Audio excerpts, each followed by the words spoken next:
You came back. Good. Because part one was just the beginning. You watched Selen give everything.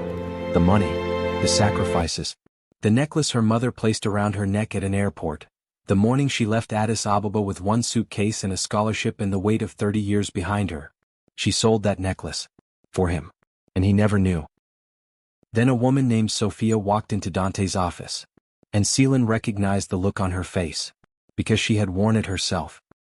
And then she saw 4 words on a phone screen she was never supposed to see. She did not cry. She did not confront him that night. She did not fall apart. She opened a spreadsheet. Stay with me.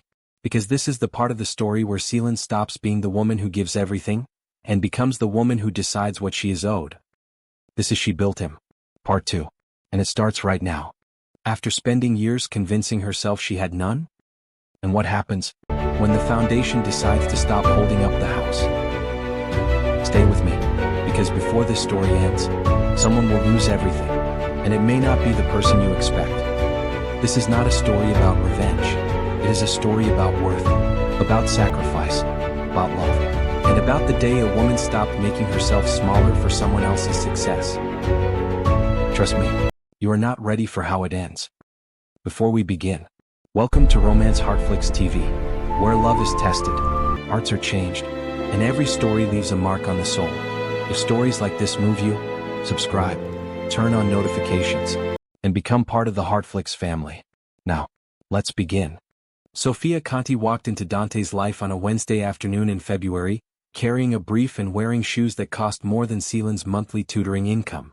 Selen was not there when it happened. She would think about this later, the particular cruelty of not having been present at the moment everything began to tilt. She had been there. If she had seen the way Sofia looked at Dante across the conference table at Marchetti Associati. If she had seen the way he looked back, not with desire, not yet, but with the specific quality of attention a man gives a woman who is presenting him with exactly the opportunity he has been working toward for years, which is its own kind of attraction. But she was not there. She was at Bocconi in a seminar on emerging market finance, taking notes in the margin of her textbook and thinking about nothing except the material in front of her. The brief was for a boutique hotel and arts complex in the hills outside Florence. The Conti family, Sofia's family, had owned the land for 3 generations and had decided the time was right to develop it. It was not a large project by the standards of Marchetti's more established clients. But it was significant. It was the kind of project that, done well, would be photographed and published and talked about. The kind that put a name on a map. Sofia had specifically requested a younger architect. She had told the senior partner at Marchetti, a dry, careful man named Righi who had known the Conti family for 20 years, that she wanted someone with a fresh vision, someone who had not yet developed the habits of compromise that came with experience. She had looked at 3 portfolios. She had chosen Dante's. Righi called Dante into his office at 4 o'clock. Dante called Selen at 4:45. She answered on the second ring. She could hear it in his voice before he said a word, that quality of barely contained forward motion that she had come to love and recognize as the sound of his life moving in the direction it was meant to move. He told her. She sat down on the steps outside the Bocconi building in the February cold and listened and felt the arithmetic of everything they had done together arriving at this moment, and she thought, this is it. This is what all of it was for. She said, Dante. This is everything you have been building toward. He said, we have been building toward. Not me. We. She said, yes. She believed him. She had no reason not to believe him. She met Sofia 3 weeks later. Marchetti held a dinner for key clients and project partners. Dante asked Selen to come. She wore the best dress she owned, a deep green that she had bought second-hand from a boutique near the university, altered herself with the sewing skills her mother had taught her, and which looked, by any objective assessment, exactly as good as anything in the room. Sofia Conti was standing near the window when they arrived. Selen saw her before Dante introduced them, tall, blonde, the kind of polish that suggested generations of maintenance rather than any individual effort, wearing something simple and expensive the way people wear things when they have never had to think about clothes. She was talking to Righi with the ease of someone who had been talking to people like Righi her whole life and found them neither impressive nor dismissible, just useful in their way. She turned when Dante approached and her face did something that Selen, who noticed everything, filed away without yet knowing why. It was not attraction exactly. It was more specific than that. It was the expression of a woman who had been thinking about a person and was now encountering the reality of that person and finding the reality more interesting than the thinking. Dante said, "Sofia, this is my wife, Selen." Sofia turned to her and her expression shifted, adjusted, recalibrated, into something warm and genuine and slightly surprised. She said, "Selen. That is a beautiful name." Selen said, "Thank you. Sofia is also beautiful." Sofia looked at her for a moment with the specific attention of a woman assessing another woman, not competitively or not only competitively, but with the particular curiosity of someone who had not expected to find this interesting and had. Then she smiled, a real smile, Selen thought, not a performed one, and said, "Dante has told me you are studying at Bocconi. International finance?" Selen said, "Yes." Sofia said, "I did my MBA there." "Professor Farini?" Selen said, "He is one of my supervisors." Sofia said, "He is the most demanding professor I have ever had, and I say that as someone who has had several decades of demanding people. He only supervises students he thinks are worth his time." Selen looked at her. This was, she thought, a generous thing to say. An unnecessarily generous thing to say from a woman who had no reason to be generous. She decided, in the way she made decisions, quickly, on the basis of everything she had observed, that she liked Sofia Conti. She would carry the weight of this decision for years. The project took 18 months. Dante drove to Florence every 2 weeks. Sometimes for a day, sometimes for 3. He sent sketches and updates and called her every evening when he was away, and she asked questions and listened to his answers with the genuine interest she had always had in his work, and the calls were warm and real and sufficient. She was busy. Her final year at Bocconi was intense. She was also, by this point, doing occasional financial consulting work through a contact of Professor Farini's, small projects, analysis work, the kind of thing that paid modestly but built a portfolio of her own. She was building something. She was aware of this, and it pleased her in the particular way of someone who has spent years building for someone else and is learning for the first time what it feels like to build for herself. Sofia came to Milan twice during the project. Both times she had dinner with them, with Dante and Selen together. She was good company. Intelligent, direct, with a dry wit she deployed carefully and a habit of listening that Selen recognized as rare and real. She talked about the Florence project with genuine passion. It was not just a development to her, it was something she had been thinking about for years, a vision for what the family land could become. She and Dante talked about it in the way of two people who had arrived at the same idea from different directions and were delighted to find each other already there. Selen watched them talk and felt, what? She searched herself honestly and found nothing alarming. Warmth between two people who were collaborating well. The particular energy of a creative project finding its shape. Nothing she could name. Nothing she could hold. Nothing yet. Her mother died in April. Not dramatically. Not suddenly. In the way her mother had done. Everything, quietly in the early morning without making a fuss. Dawit called at 6 a.m. Milan time. He said, "Selen." She went in the night. She was not in pain. She was peaceful. Selen was standing in the kitchen of their Milan apartment. When she received the call, she had been making coffee. The coffee maker was still running when she sat down on the kitchen floor, not because her legs gave way but because she made a deliberate decision to sit down the way you decide to sit down when you understand that standing is no longer the appropriate response to what is happening. She sat on the kitchen floor. She held the phone. She said, "Nothing for a long time." Dawit said, "Are you there?" She said, "I am here."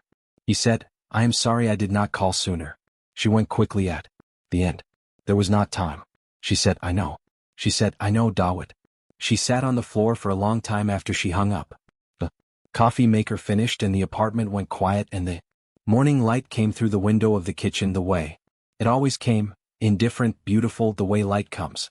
And regardless. Dante came in at 7. He had been at his drawing table since 5. He always worked early when a deadline was close.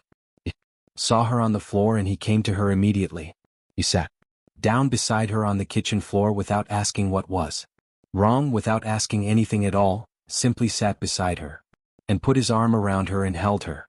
She said, "My mother died." He said nothing. He held her tighter. She cried.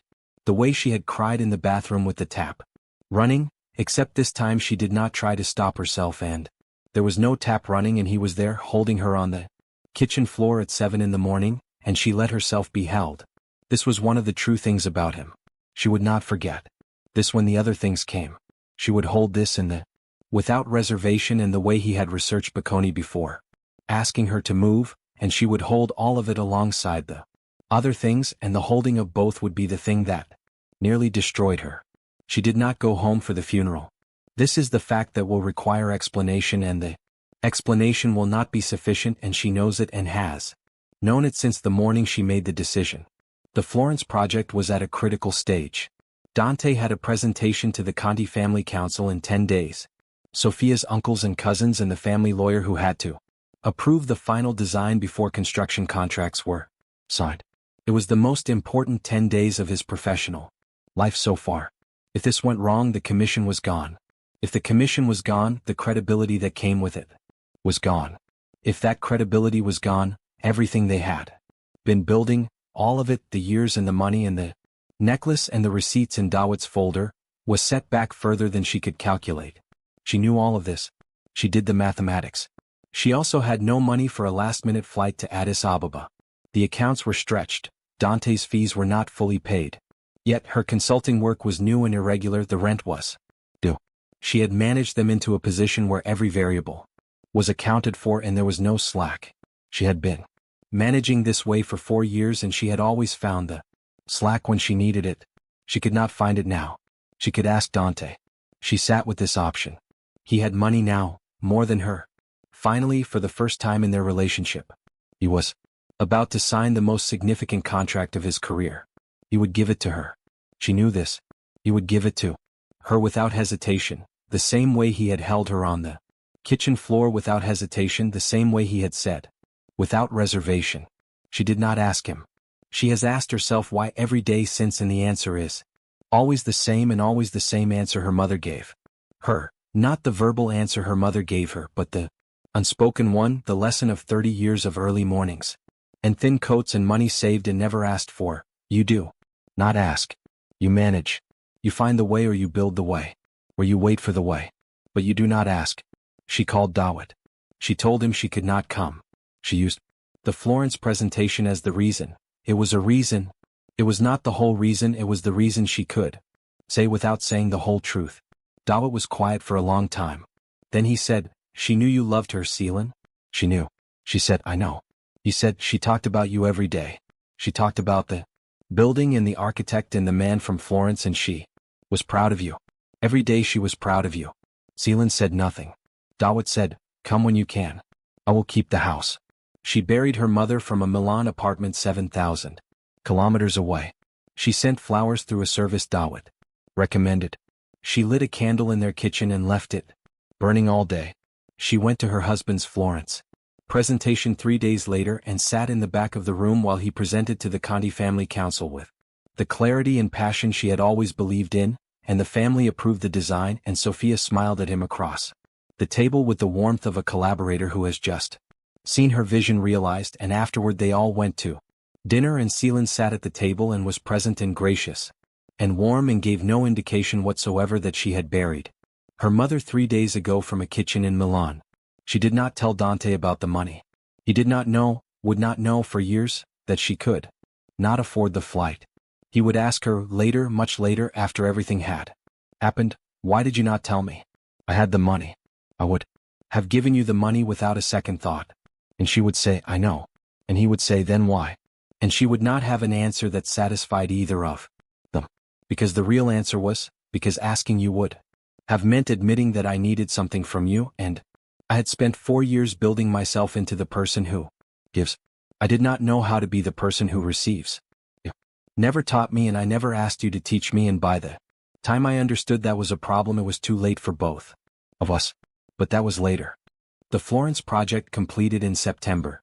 The hotel and arts complex opened quietly, a soft launch for press and selected guests. Selen went with Dante. They drove down from Milan on a Friday morning and arrived in the hills outside Florence in the afternoon, and she saw the building for the first time from the road, and she stopped. It was extraordinary. Not grand. Not ostentatious. It was the opposite of those things. It was a building that understood the landscape it sat in and had arranged itself around that understanding. The stone was local. The glass caught the Tuscan light in a specific way, as though it had been designed to do exactly this at exactly this time of day. There were gardens, not decorative gardens but productive ones, generous with lavender and rosemary and the specific abundance of well-tended land. There was a courtyard open to the sky. She stood on the road and looked at it and thought, there it is. All those years. All that money. All those nights she had. Listened to him describe buildings that did not yet exist. This one existed now. It was real and it was in the world and it had been built in part on everything she had given, and it was beautiful, and she was standing on a road in Tuscany looking at it, feeling something she could not name, pride and grief, and the particular disorientation of arriving at something you have been moving toward for so long that the arrival feels both inevitable and impossible. Dante was watching her. He said, well? She said, it is everything. He said, yes. He paused. We did this. She said, you designed it. He said, you made it possible. Every step. Every time I ran out of road, you built more road. He came and stood beside her, looking at the building. I've been thinking about how to tell you this properly, and I have not found the words yet. But I want you to know that I know. Whatever I have built, whatever I go on to build, the foundation of it is you. She looked at the building. She thought, he means this. He is not performing this. This is the truest version of him, this man beside her on a Tuscan road, giving her credit she earned, saying the words she had not known she needed to hear. She should have said something then. Something real and complete. Something that named all of it, the money and the necklace. And the funeral she did not go to, and the years of arithmetic. And the receipts in Dawood's folder. She should have made it visible, concrete. An acknowledgement between them that was more than metaphor. She did not. She took his hand instead. She leaned her head against his shoulder. She let the moment be what it was, beautiful and insufficient and warm and incomplete. They stood on the Tuscan road looking at what he had built and what she had made possible, and neither of them said the thing that most needed to be said. It was at the opening reception that evening that she first noticed it, not what it was, not yet, just the quality of a thing, the particular way a room feels when something is happening in it, that most people cannot see. Sofia was there.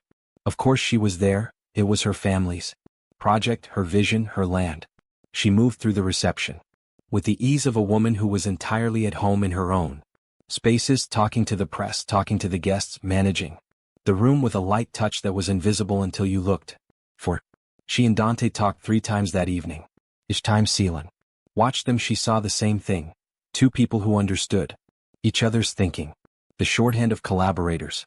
The way they finished each other's sentences about the building, about the design decisions, about the things that had worked and the things that had been compromised, and why.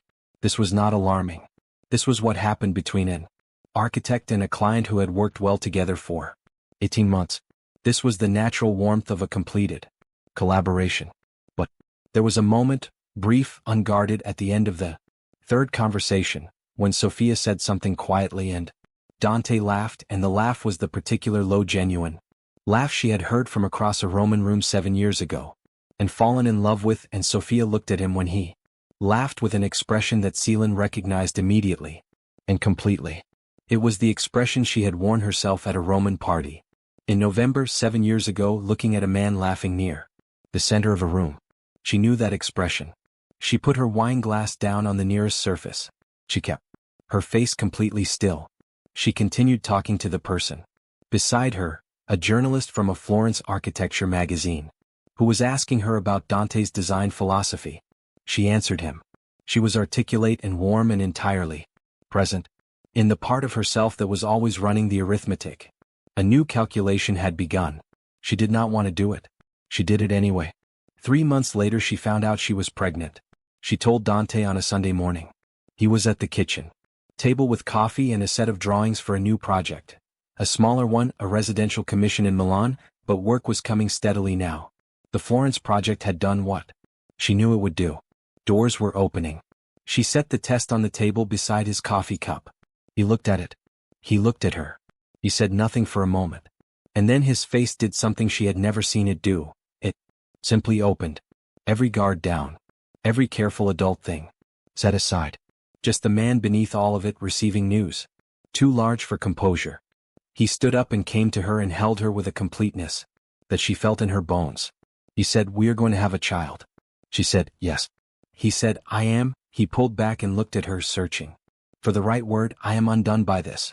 In the best way. I am completely undone. She looked at his face.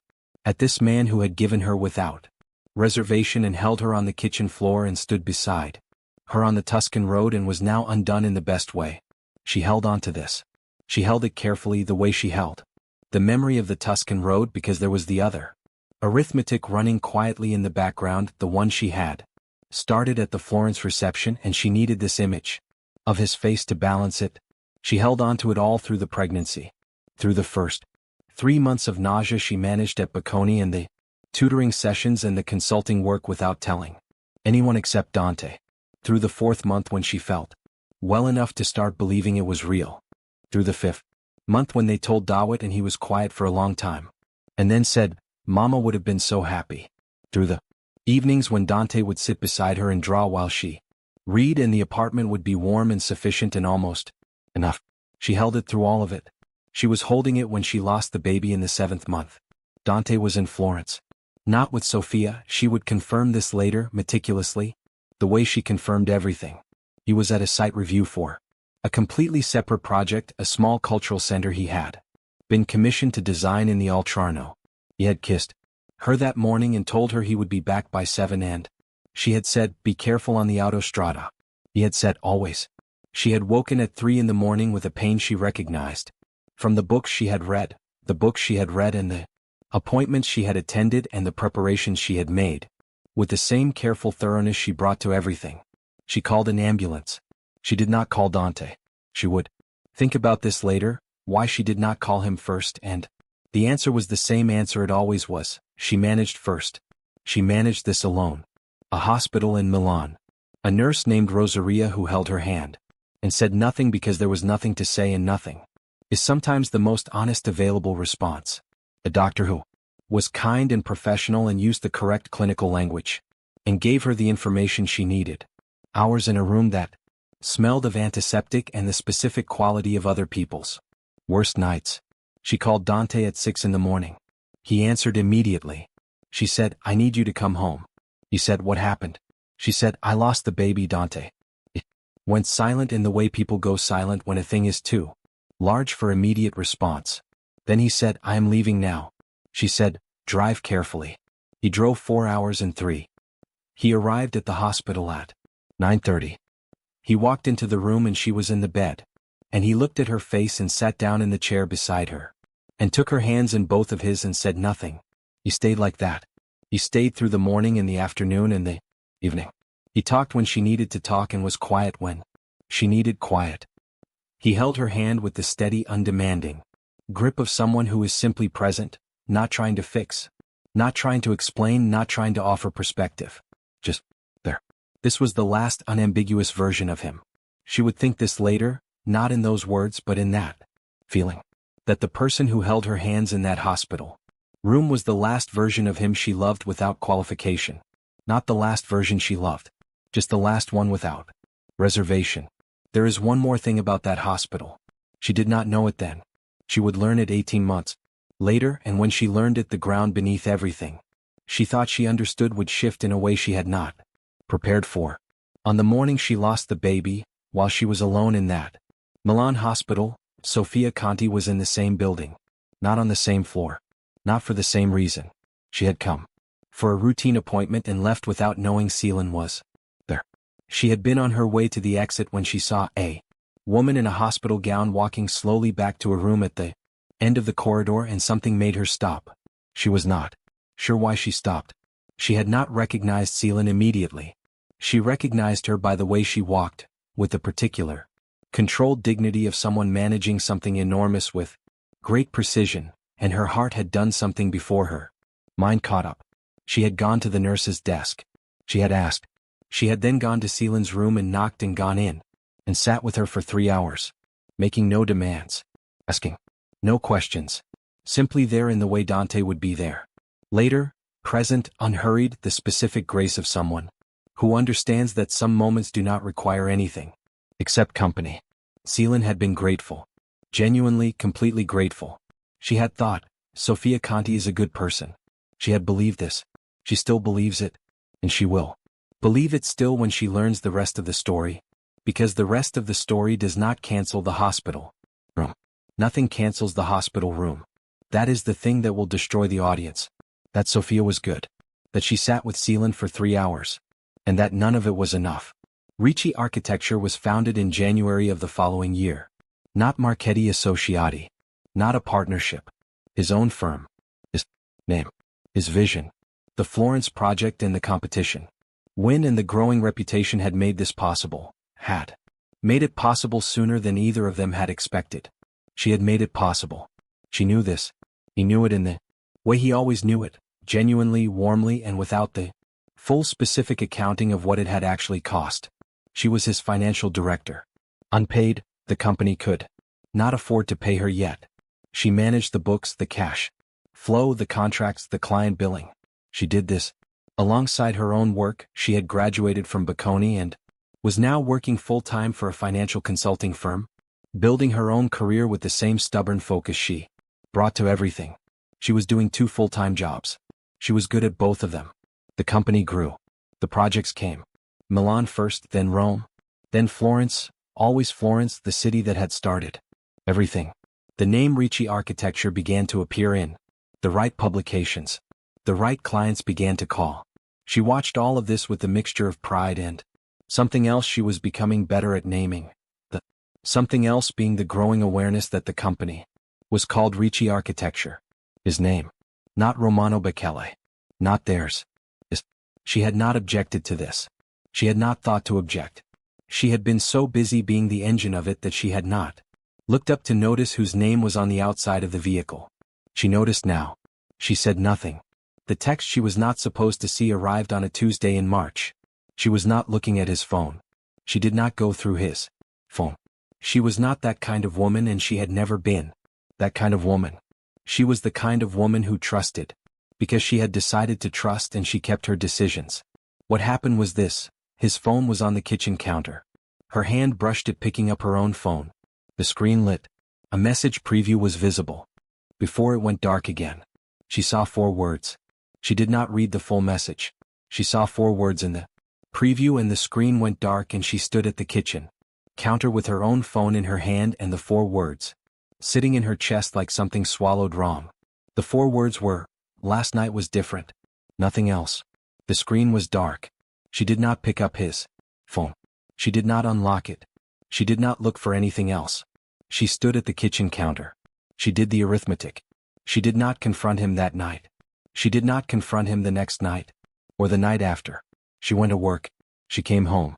She cooked dinner. Answered his questions about her day with the warm specificity that had always characterized her conversations with him. She was not cold, she was not distant, she gave him no indication that anything had changed. She was doing what her mother had done at 5 in the morning. For 30 years, she was solving the problem first. She spent 3 weeks verifying what she already knew. Not obsessively.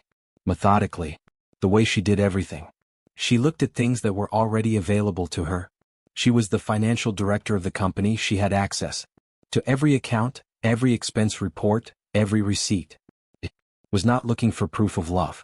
She was looking for the shape of it, the pattern, the geography of where he had been, and what he had spent, and whether the map he had given her matched the territory. It did not match. Not dramatically. Not in ways that screamed. In the way that a financial statement reveals fraud, not in the big obvious numbers, but in the small consistent discrepancies that only make sense one way. Florence. Always Florence. She closed the laptop.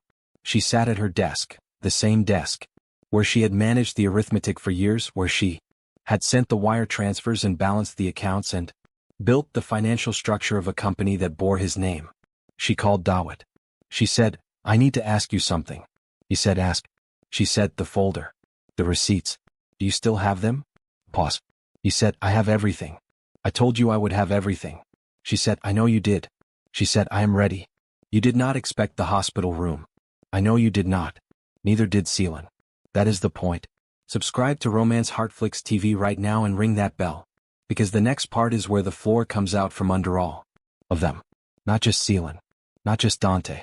Sofia too. 3 people. About to discover that the story they each thought they were living is not the story that was actually happening. She gave him 3 weeks before she said anything. Not because she was not ready. She had been ready the moment she saw the 4 words on the screen. She gave him 3 weeks because she needed to be certain, not of what he had done. She was already certain of that, but of herself, of what she was going to do, of what she wanted the next chapter of her life to look like. She needed the arithmetic to be complete before she opened her mouth, because she had learned over 7 years of building this man's life that once you say the thing that cannot be unsaid, the world reorganizes itself around those words and you cannot go back and recalculate.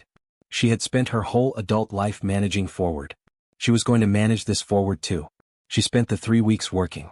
She always worked best under pressure, not in the frantic way of people who need crisis to function, but with the heightened clarity of someone whose mind sharpens when the stakes are high.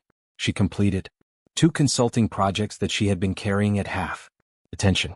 She had 3 conversations with a lawyer she found through a Bocconi contact, a woman named Julia Marchesi who specialized in business law and had a reputation for precision and discretion. She did not tell Julia everything. She told her enough. She also, on a Thursday evening when Dante was at a client dinner, went through the company accounts one final time, not looking for new evidence, confirming what she already knew. Everything she had contributed was documented.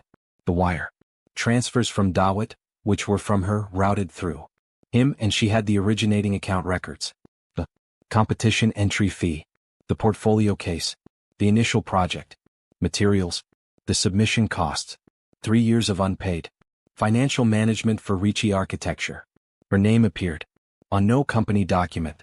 She had been, legally, formally, on paper, nobody, a wife, an unpaid bookkeeper, a woman who believed in something enough to fund it and had not thought to ask for a receipt, except that Dawit had asked for the receipts. Every single one. She closed the laptop. She went to bed before Dante came home. She lay in the dark and thought, I spent 7 years building a foundation. I built it under his feet without putting my name on it. And now I am going to find out what it is worth.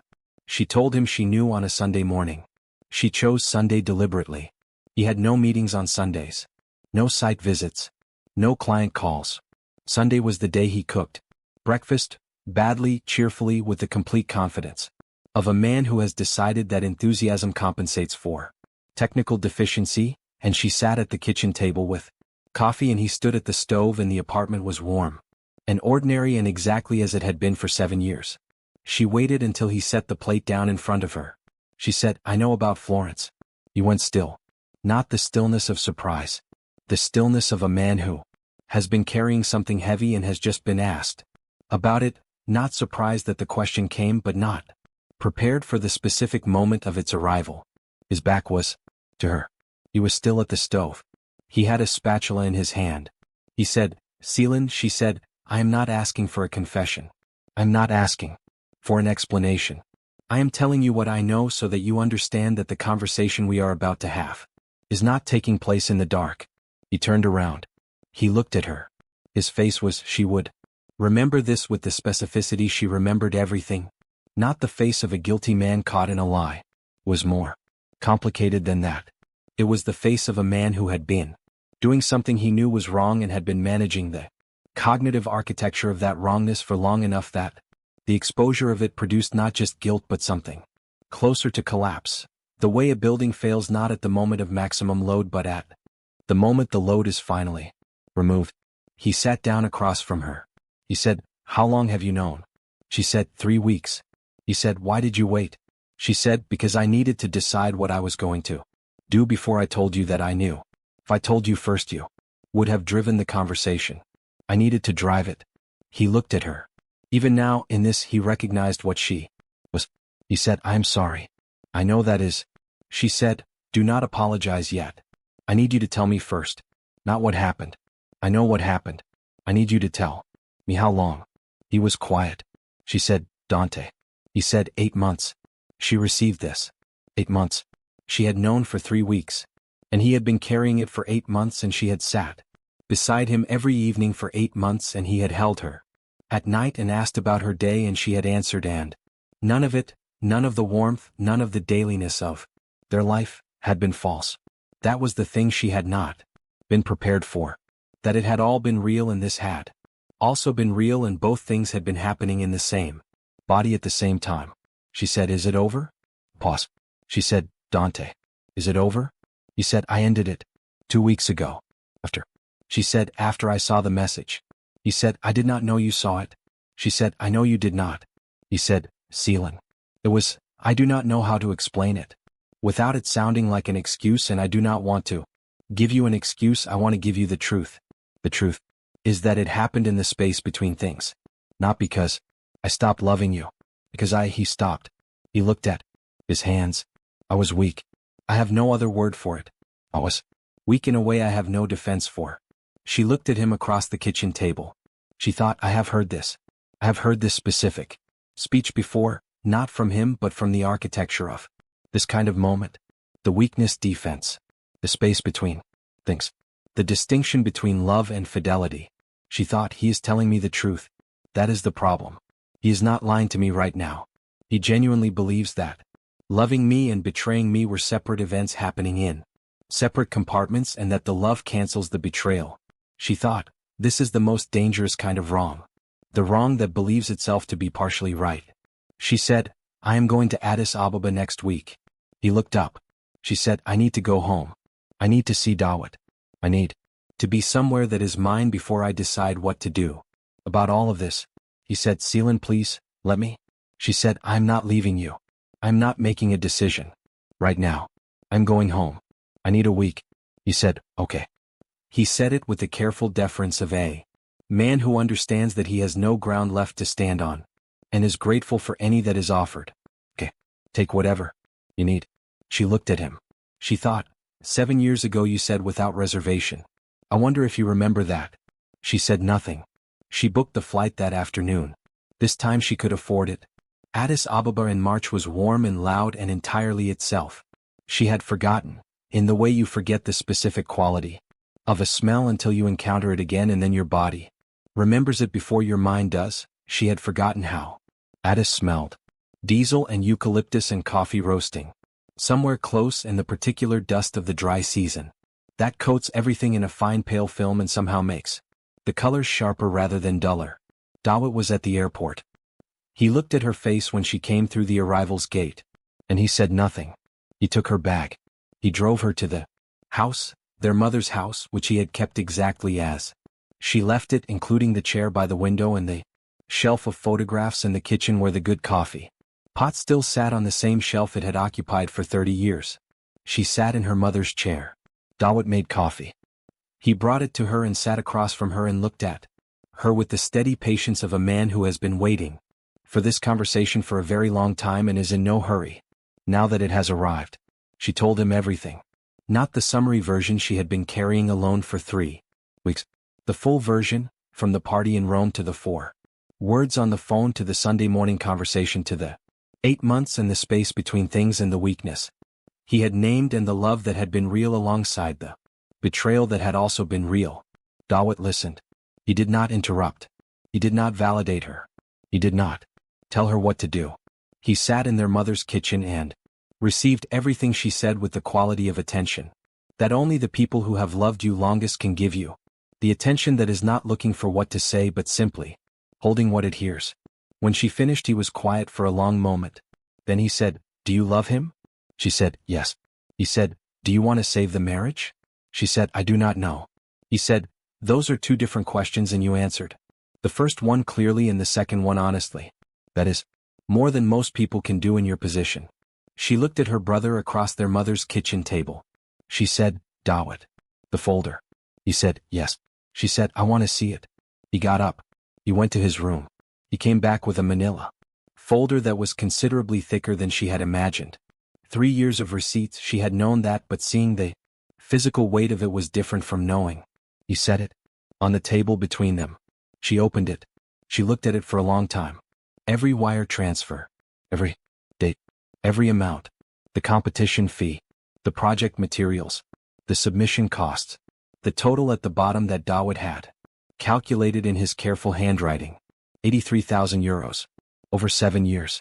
Increments of hundreds, sometimes thousands. Always for him, always without his knowledge, always without her name on any document that made it official. €83,000 was not a fortune. It was not. Nothing. It was the cost of a foundation. She closed the folder. She said, I need to think. Dawit said, take your time. She said, I think I might be pregnant. The kitchen was very quiet. Dawit looked at her. She said, I have not tested yet. I did not want to know while I was in the middle of everything else. But I think I might be. He said, Selen. She said, I know. He said, what will you do? She said, I do not know that either.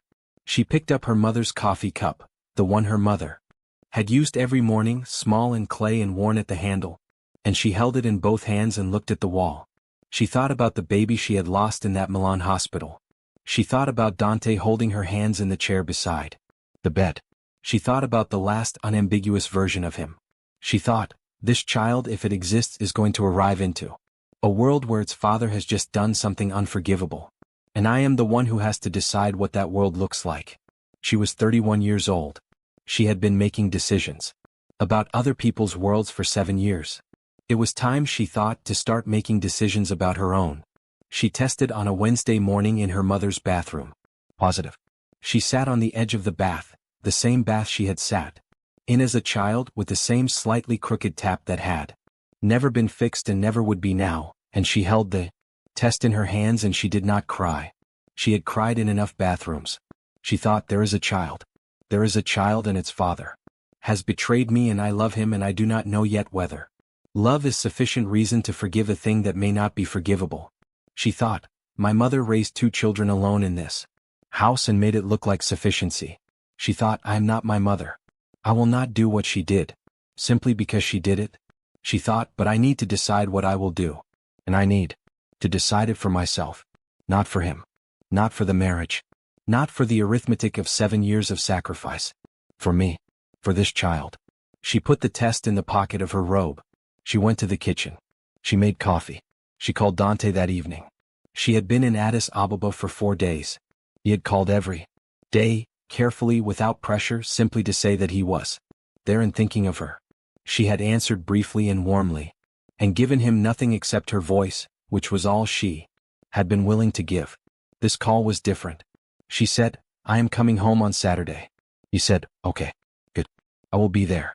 She said, Dante, I need to tell you something before I come back. He said, tell me. She said, I am pregnant. The silence on the line was the specific silence of someone receiving something so large that the first response is not emotion but simply the accommodation of a new reality. It had heard this silence before, from him, from the kitchen table when she set the test down 3 years ago. It recognized its shape. He said, Selen. She said, I know. He said, are you? How are you? She said, I am. She looked at the photograph of her mother on the wall, the one from a long time ago when her mother was young and had not yet become the woman who cleaned offices for 30 years and saved everything for one child. I am deciding how I am. He said, come home. Please, let me. She said, I am coming on Saturday. But I need you to understand something before I walk through that door. He said, tell me. She said, I am coming back because there is a child and because I am not my mother and I will not make decisions about a child's life in the middle of my own grief. I am coming back to think, not to forgive. Not yet. I do not know yet if I can forgive this. I need you to understand that what is waiting on the other side of my coming home is not a resolution. It is a process, and it will be my process and my timeline, and if you try to rush it or manage it or give me the weakness speech again, I will make different decisions than the ones I am currently considering. He was quiet. He said, I understand. She said, I'm not sure you do, but I believe you mean to. She hung up. She went to the window and looked at Addis Ababa at night. The lights of the city her mother had lived in for 60 years and never left, the city she had left at 24 with one suitcase and the weight of 30 years behind her. She thought about the building in Dante's sketchbook, the warm one, the one designed for light and air and belonging. She thought about what he had said on the Tuscan road. The foundation of it is you. She thought, yes, it is. And I have let you stand on it for 7 years without asking what that means. That was about to change. She came back on Saturday. He was at the apartment when she arrived. He had cleaned it, not in the perfunctory way of someone managing an obligation, but with the thoroughness of a man who had spent 4 days looking for something useful to do with his guilt. Apartment was immaculate. There were flowers on the table. Not roses, not a romantic gesture, just flowers, the kind you buy at a market because you want a room to look cared for. He was standing in the kitchen when she came in. She set her bag down. She looked at him. He looked back at her with the expression she had come to understand in the past weeks as the expression of a man who has seen himself clearly for perhaps the first time, not with drama, not with performance, but with the specific, quiet devastation of someone who has taken a full accounting of their own actions and found the total insupportable. He said, "I have something to show you." She said, "What?" He went to his drawing table. He picked up a document. He brought it to her. It was a company document. An amendment to the Articles of Association of Ricci Architecture. Her name added as founding partner. Backdated, with legal notation, to the year of the company's formation. She looked at it. She looked at him. He said, "It is not enough. I know it is not enough. It does not cover," he stopped. "It does not cover what I did. Nothing covers what I did. But this is what I should have done from the beginning. Your name should have been on this from the first day. I put my name on something that was built on your foundation, and I am." He looked at her with the steadiness of a man saying something true. "I am ashamed of that. Separately from everything else. I am ashamed that I let you be invisible in something you built." She held the document. She thought, this is not enough. He is right that it is not enough. The building is 7 years old and he is offering her the deed after she has already paid the mortgage. She also thought, he did it without being asked. He saw it himself. He offered it himself. She thought, this is the problem with him. He is just good enough, just often enough to make the calculus impossible. She set the document on the table. She said, "I am keeping this." He said, "It is yours." She said, "I know it is mine. I am keeping it because it is mine. Not because it changes what happened." He said, "I know." She said, "I need to lie down. I am tired from the flight." He said, "Of course. Can I?" She said, "I am fine. I just need to lie down." She went to the bedroom. She lay on the bed. She stared at the ceiling of the apartment she had shared with this man for 6 years. She put her hand on her stomach. She thought, there are 3 of us now. Whatever I decide for 3. She closed her eyes. She did not sleep. She stayed. The audience needs to sit with that. She stayed. She came back from Addis Ababa with Dawood's folder and a pregnancy, and the document with her name on it and the 8 months, and the weakness he had named, and she stayed. Not because she forgave him. Not yet. Maybe not ever. She has never been entirely sure what she did with the forgiveness. She stayed because she was 31 years old and there was a child coming, and she believed, in the particular fierce specific way she believed things when she had examined them from every angle, that the decision to end a marriage needed to be made from solid ground, not from grief and pregnancy and the raw aftermath of a wound that had not yet finished bleeding. She gave them both 6 months. 6 months of trying. Not pretending. Not performing a marriage. Actually trying, with the same deliberate intention she brought to everything she decided to do. Counseling, which Dante attended with the humility of a man who understood he had no right to refuse anything. She asked. Conversations she had not had in 7 years. About money, about the company, about what she had given, and what she had needed and what had never been said. The conversations were painful in the way of things that have been deferred too long. She told him about the necklace. He went very quiet. She told him about the funeral she did not attend, that she could not afford. The flight, that he had the money by then, that she had not asked. He sat at the kitchen table for a long time, without speaking. Then he said, "Why did you not ask me?" She said, "Because I had spent 4 years being the one who gave. I did not know how to be the one who asked." He said, "I would have given you anything." She said, "I know. That is not the point. The point is that I needed you to see it without being asked. I needed you to notice. And you did not notice. You loved me. And you did not notice, and I let you not notice because I thought that was what love required." He said, "That is not what love requires." She said, "I know that now." He said, "I should have known it then." She said, "Yes." They sat with that. It was the truest conversation they had ever had. It arrived 7 years too late, and it was entirely real, and it was not enough. The 6 months ended in September. She had a daughter by then. Born in August, small, fierce, dark-eyed, with her mother's cheekbones and her father's hands. Dante was there for the birth. He held his daughter. For the first time with the same quality of undoneness he had shown her the morning she told him she was pregnant, years ago on the kitchen table. That quality of a man, receiving something he has not earned and knows it. They named her Tigist. It means patience in Amharic. Selen chose the name. Dante accepted it without question. He understood, or he was beginning to understand, that there were things he did not get to negotiate anymore. The 6 months ended in September and Selen sat with the accounting of them, not the financial accounting, the honest one, and she asked herself the question she had been circling for 6 months: can I rebuild this? She looked at her daughter in the crib beside the bed.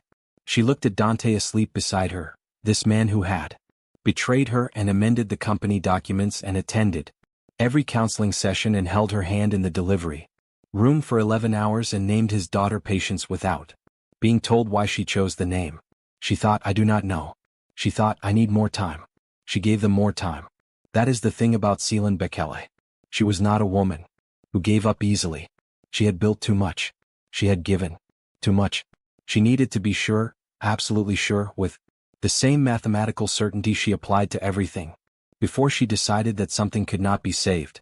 She was not sure yet. So she stayed. She stayed with her folder and her daughter. And her name now on the company documents and the arithmetic.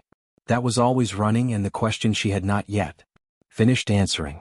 She would finish answering it. Just not yet. What she did not know, what nobody knew yet except Sofia, was that Sofia was also carrying something. 3 months pregnant when Selen came back from Addis Ababa. Sofia had found out the same week Selen flew home. She had been sitting with this information alone, the way Selen had sat with 4 words on a phone screen, the way all the women in this story had sat with their knowledge alone before deciding what to do with it. She had not told Dante. She had also, in those 3 weeks, done something that required more of her than anything she had ever done. She had looked at herself honestly. She had looked at what she had been told and what she had chosen to believe and what she had known and not known, and the 8 months of something she had allowed herself to call love without asking enough questions about what it was built on. She had sat in her family's house in Milan, the house with the high ceilings and the art and the generations of comfort, and she had thought, I believed what I needed to believe. He told me the marriage was over. I chose to believe him because I wanted to. I looked at the evidence I was given and I did not look for the evidence I was not given. She thought, I am 30 years old and I am about to have a child, and the man I thought loved me told me his wife no longer cared about him, and I did not ask her. I just believed him. She sat with this for 3 weeks. Then she made a decision. Not about the child. About what she was going to do with what she knew. She called Dante on a Tuesday. He answered in the warm, careful voice he had been using with everyone for 3 months, the voice of a man managing his way through the consequences of his own actions with great deliberateness. She said, we need to talk. He said, Sofia. She said, I am pregnant. The silence that followed was the longest in this story. Longer than the silence after the phone preview. Longer than the silence when Selen told him she lost the baby. Longer than the silence after the confession. This silence had a different quality from all the others. This was the silence of a man understanding, for the first time, the full geometry of what he had done. Not just the betrayal, the consequence, the child, the second woman, the life that was now distributed across 2 households and 2 women who both deserved better, and 1 man who had made it impossible for anyone to have what they deserved. He said, how far? She said, 3 months. He said her name. She said, do not say my name right now. He said, what do you? She said, I am telling you because you have a right to. No, I'm not telling you because I want something from you. I am telling you because I have decided to handle this honestly, and handling it honestly means you need to know. He said, Sofia, the baby. She said, I will handle it. That is my decision and I have made it, and I am not asking for your input. He said, please. She said, Dante. She said it quietly with the specific clarity of a woman who has arrived at the far side of something and is speaking from there. You told me your marriage was over. You told me she had stopped loving you. You told me you were staying for the company and the history and nothing else. He said, She said, is any of that true? He was quiet. She said, is any of it true? He said, I love her. 3 words. Present tense. She received them the way Selen had received the 8 months. Not with drama but with the specific quality of someone who has heard the answer they already knew and is simply confirming it now so that there is no ambiguity to hide behind. She said, "I know you do." She said, "That is the answer I needed." She hung up. Dante came to Selen that night. She was in the bedroom feeding Ty just when he appeared in the doorway. She looked at his face and she knew, not the details, but the shape of it. She had always known the shape of things before she knew the content. She said, "Tell me." He sat down on the floor of the bedroom doorway. He put his back against the frame. He looked at the floor. He said, "Sofia is pregnant." The room was very quiet. Ty just made a small sound, the contented sound of a fed infant who has no knowledge of what is happening around her, and no interest in acquiring it. Selen looked at her daughter. She looked at her husband on the floor. She thought about the 8 months and the 3 months, and the arithmetic of it, 2 women, 1 month, the geometry of a man who could not choose and had therefore chosen everything and nothing simultaneously.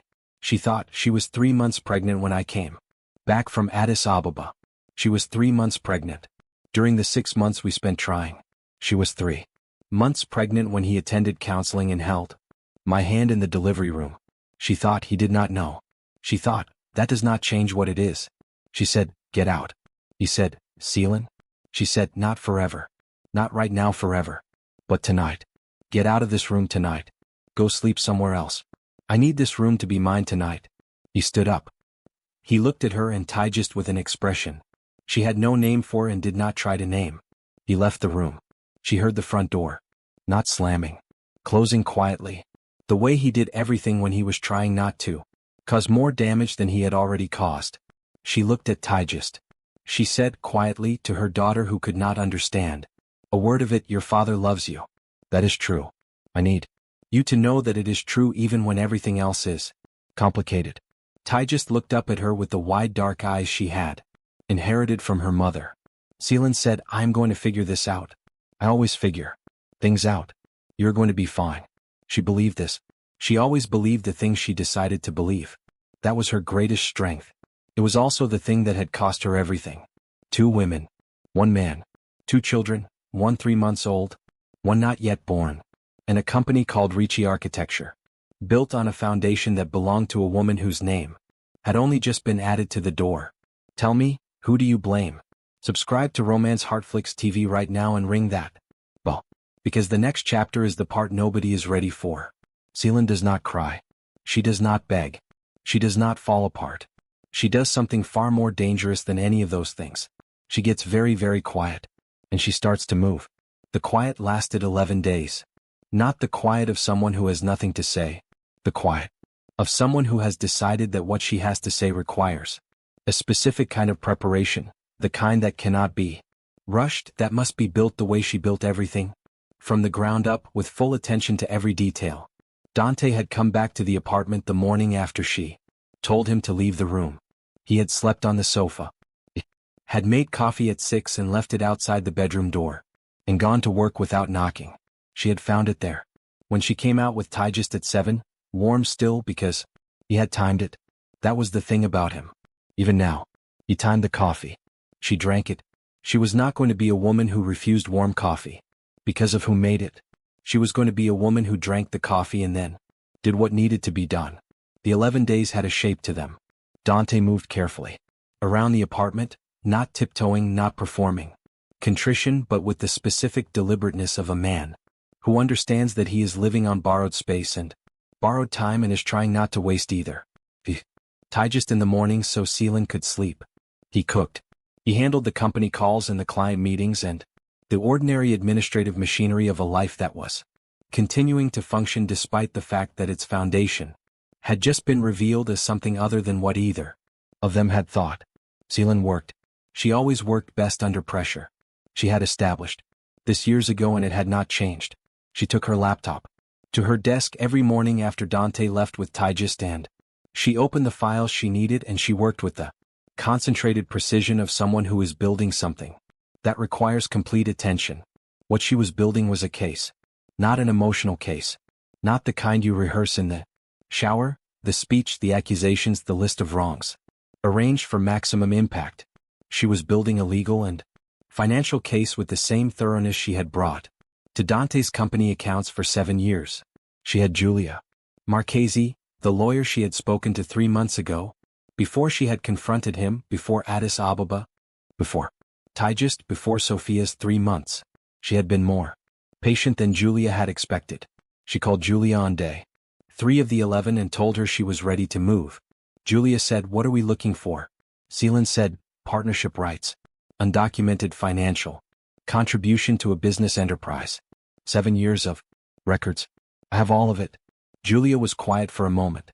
Then she said, "How complete are the records?" Selen said, "Every cent, every transfer, every date."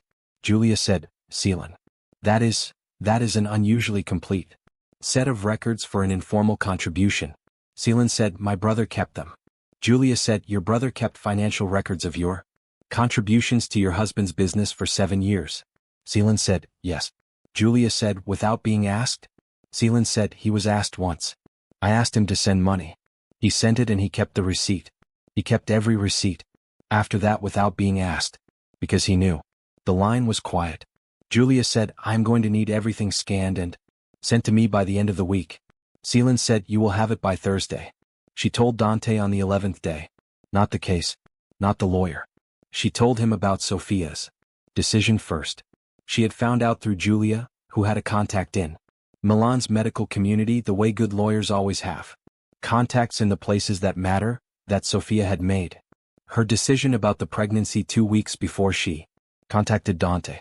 She had handled it quietly, alone, in the specific way of a woman who has decided that some decisions belong entirely to herself and no one else.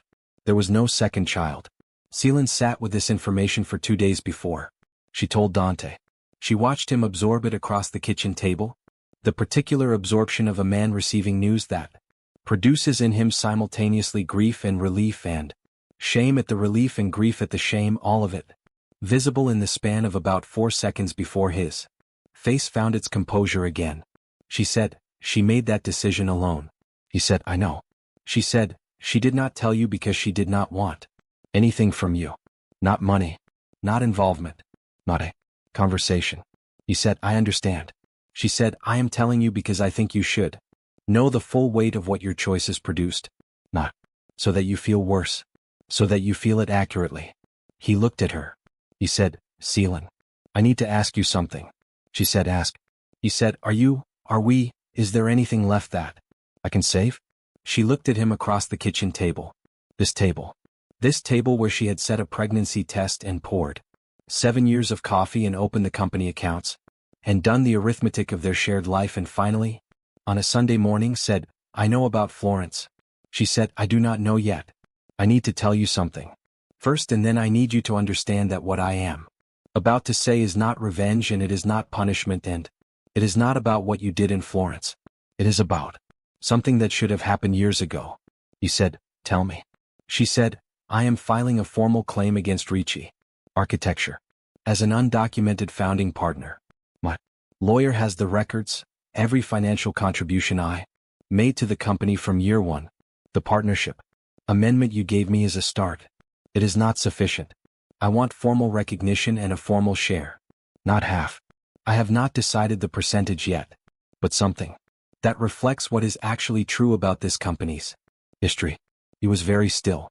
She said, "This is separate from the marriage. I want you to understand that. Whether we separate or stay together, this claim exists. It existed before Florence. It existed before Tigist. It existed from the day you signed the papers for Ricci Architecture and my name was not on them." He said, "I gave you the amendment." She said, "You gave me an amendment when you were trying to manage the consequences of an affair. I'm asking for something different. I'm asking for what is accurate, not what is generous. What is accurate." He said nothing for a long moment. Then he said, "You have had a lawyer since before you confronted me." She said, "Yes." He said, "You knew before Florence that you were going to do this." She said, "I knew before Florence that I should have done this years ago. Florence accelerated my timeline. That is all." He said, "Selen?" She said, do not use that voice right now." He closed his mouth. She said, "You can have your lawyer contact Giulia Marchesi. Her details are in my email. This does not need to be Adversarial. It should not be adversarial. It is just the truth finally being put on paper. He said, and the marriage? She said, I told you. Separate question. I have not decided. He said, you have had a lawyer for months. You have had the records for years. You have been preparing this for. She said, I have been preparing myself to be taken seriously. For years. Yes. The kitchen was very quiet. He said, I take you seriously. She said, you put your name on something I built and called yours. That is a very specific kind of not serious, Dante. Even if you did not mean it that way. Even if you loved me. While you did it. He said nothing. She stood up. She said, I am going to put Tygus to bed. When I come back, I would like you to be somewhere else in the apartment. Not gone. Just not in this room. He nodded. She picked up Tygus from the bouncy chair and went to the bedroom, and she did not look back. His lawyers contacted Julia within 48 hours. Not to fight. This was the thing that surprised Julia. She told Selen on the phone with the contained astonishment of someone who has prepared for a battle and found the other side sitting down. His lawyers contacted us within 48 hours not to contest but to negotiate. Selen said, what did they offer? Julia said, 35% of the current company valuation. Selen said, what is the current company valuation? Julia told her. Selen was quiet for a moment. She was doing the mathematics. She said no. Julia said, Selen, 35% of that valuation is a significant. Selen said, I know what 35% is. I am the one who built the financial model for this company. I know exactly what every percentage point represents. No. Julia said, what are you looking for? Selen said, I will tell you after I have spoken to Dawit. She called Dawit that evening. He was in his kitchen in Addis Ababa. She could hear the sounds of it, the familiar ambient noise of that apartment, the city beyond the window. She told him about the 35%. He said, and you said no. She said, I said no. He said, what do you want? She was quiet for a moment. She said, I want the original design. The sketchbook one. The building he drew before Florence. Before Milan. Before everything. The one designed for warmth and light and belonging in a city that needs it. I want that design. Dawit said, it is an architectural concept. It belongs to. She said, it belongs to the company. And I am a founding partner of the company. And it has never been built. And I want to build it. Dawit was quiet. She said, not here. Not in Italy. In Addis Ababa. I want to come home, Dawit. I want to bring Tygus and come home. And build that building in Addis Ababa with my name on it. And a Kenyan architect I have been talking to for 3 months who has the technical capacity I need. Dawit said, you have been planning this for 3 months. She said, I have been thinking about it for longer. I have been planning it for 3 months. He said, Selen. She said, I know. He said, what about the marriage? She said, I am going to tell him tonight. He said, all of it? She said, all of it. Dawit said, do you want me to come? She said, not yet. But keep your phone on. She told Dante that night. He was at his drawing table when she came to him. Tygus was asleep. The apartment had the late-night quiet of a place where a baby lives, a specific quality of hush, as though the whole building is holding its breath around the sleeping child. She sat across from him. She put her hands flat on the table, her hands, the ones that had managed everything, that had signed the wire transfers and sealed the envelopes, and held Tygus and done the arithmetic and never once asked for more than was offered. She said, I need to tell you about my mother. He looked up.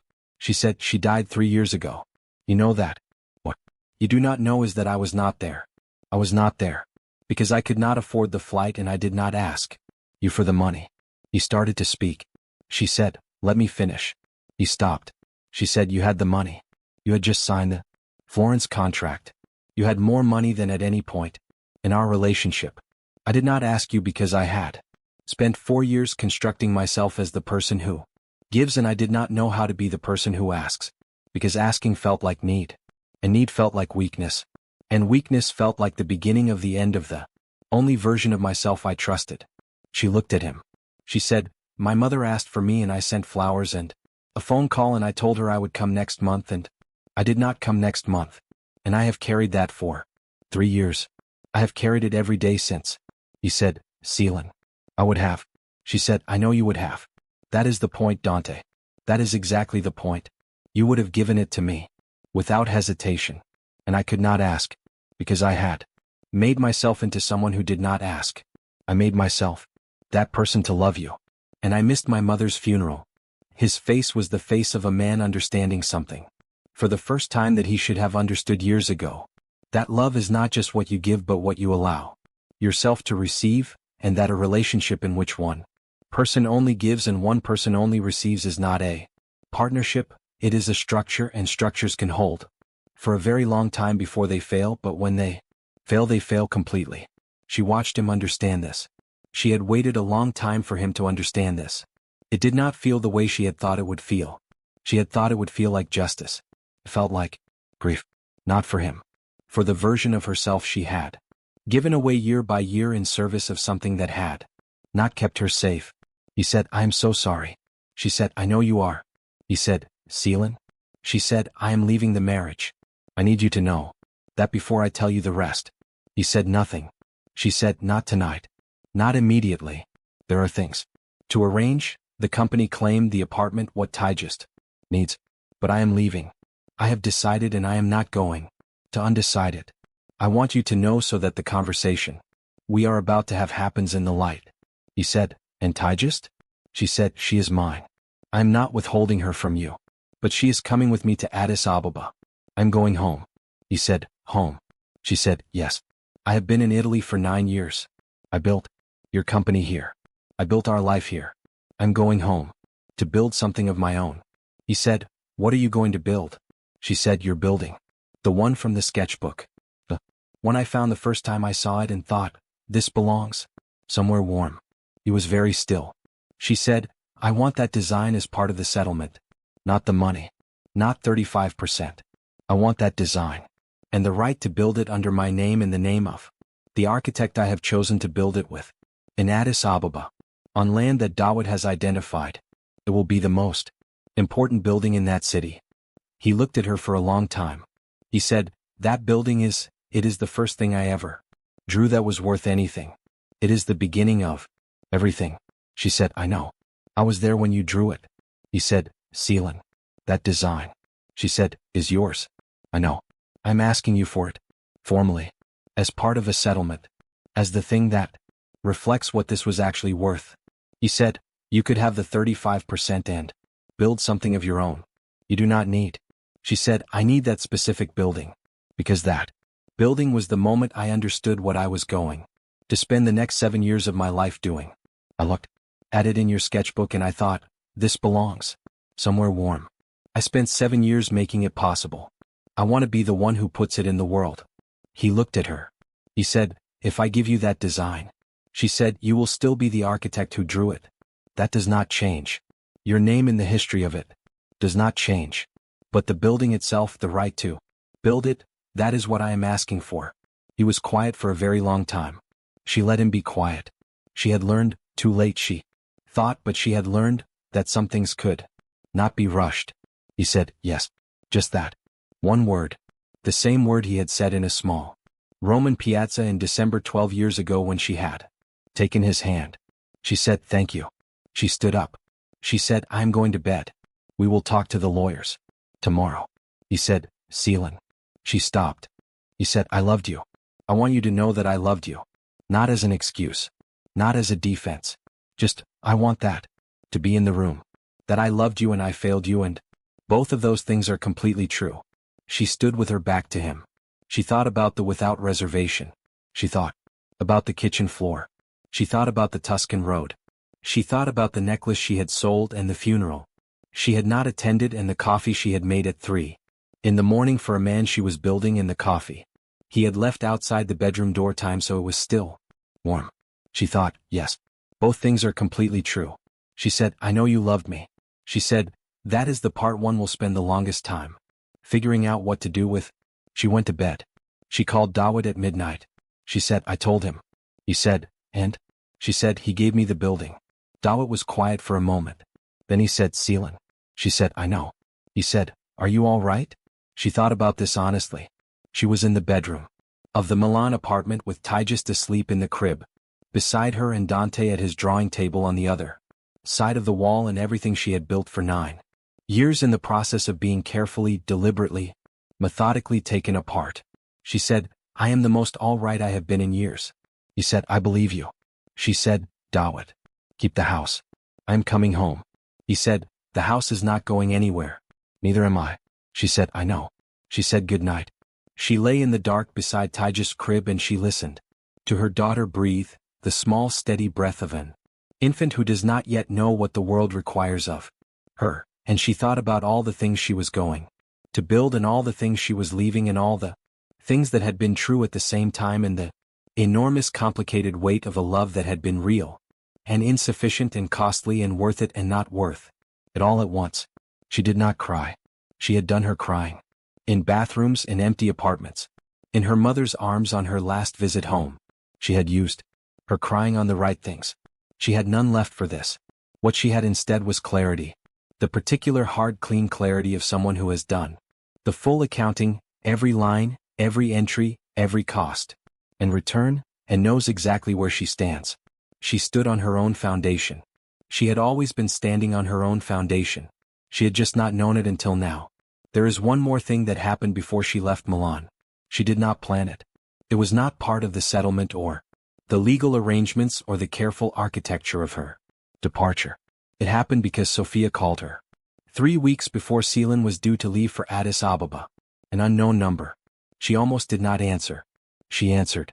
Sofia said, I know you have no reason to take this call. Selen said, I took it. Sofia said, I want to tell you something. Not to apologize. I am past the point where an apology covers what happened. But I want to tell you something true. Selen said nothing. She waited. Sofia said, he told me you had stopped loving him. That you were together for the company, for history, for everything. Except love. He told me that in the first month.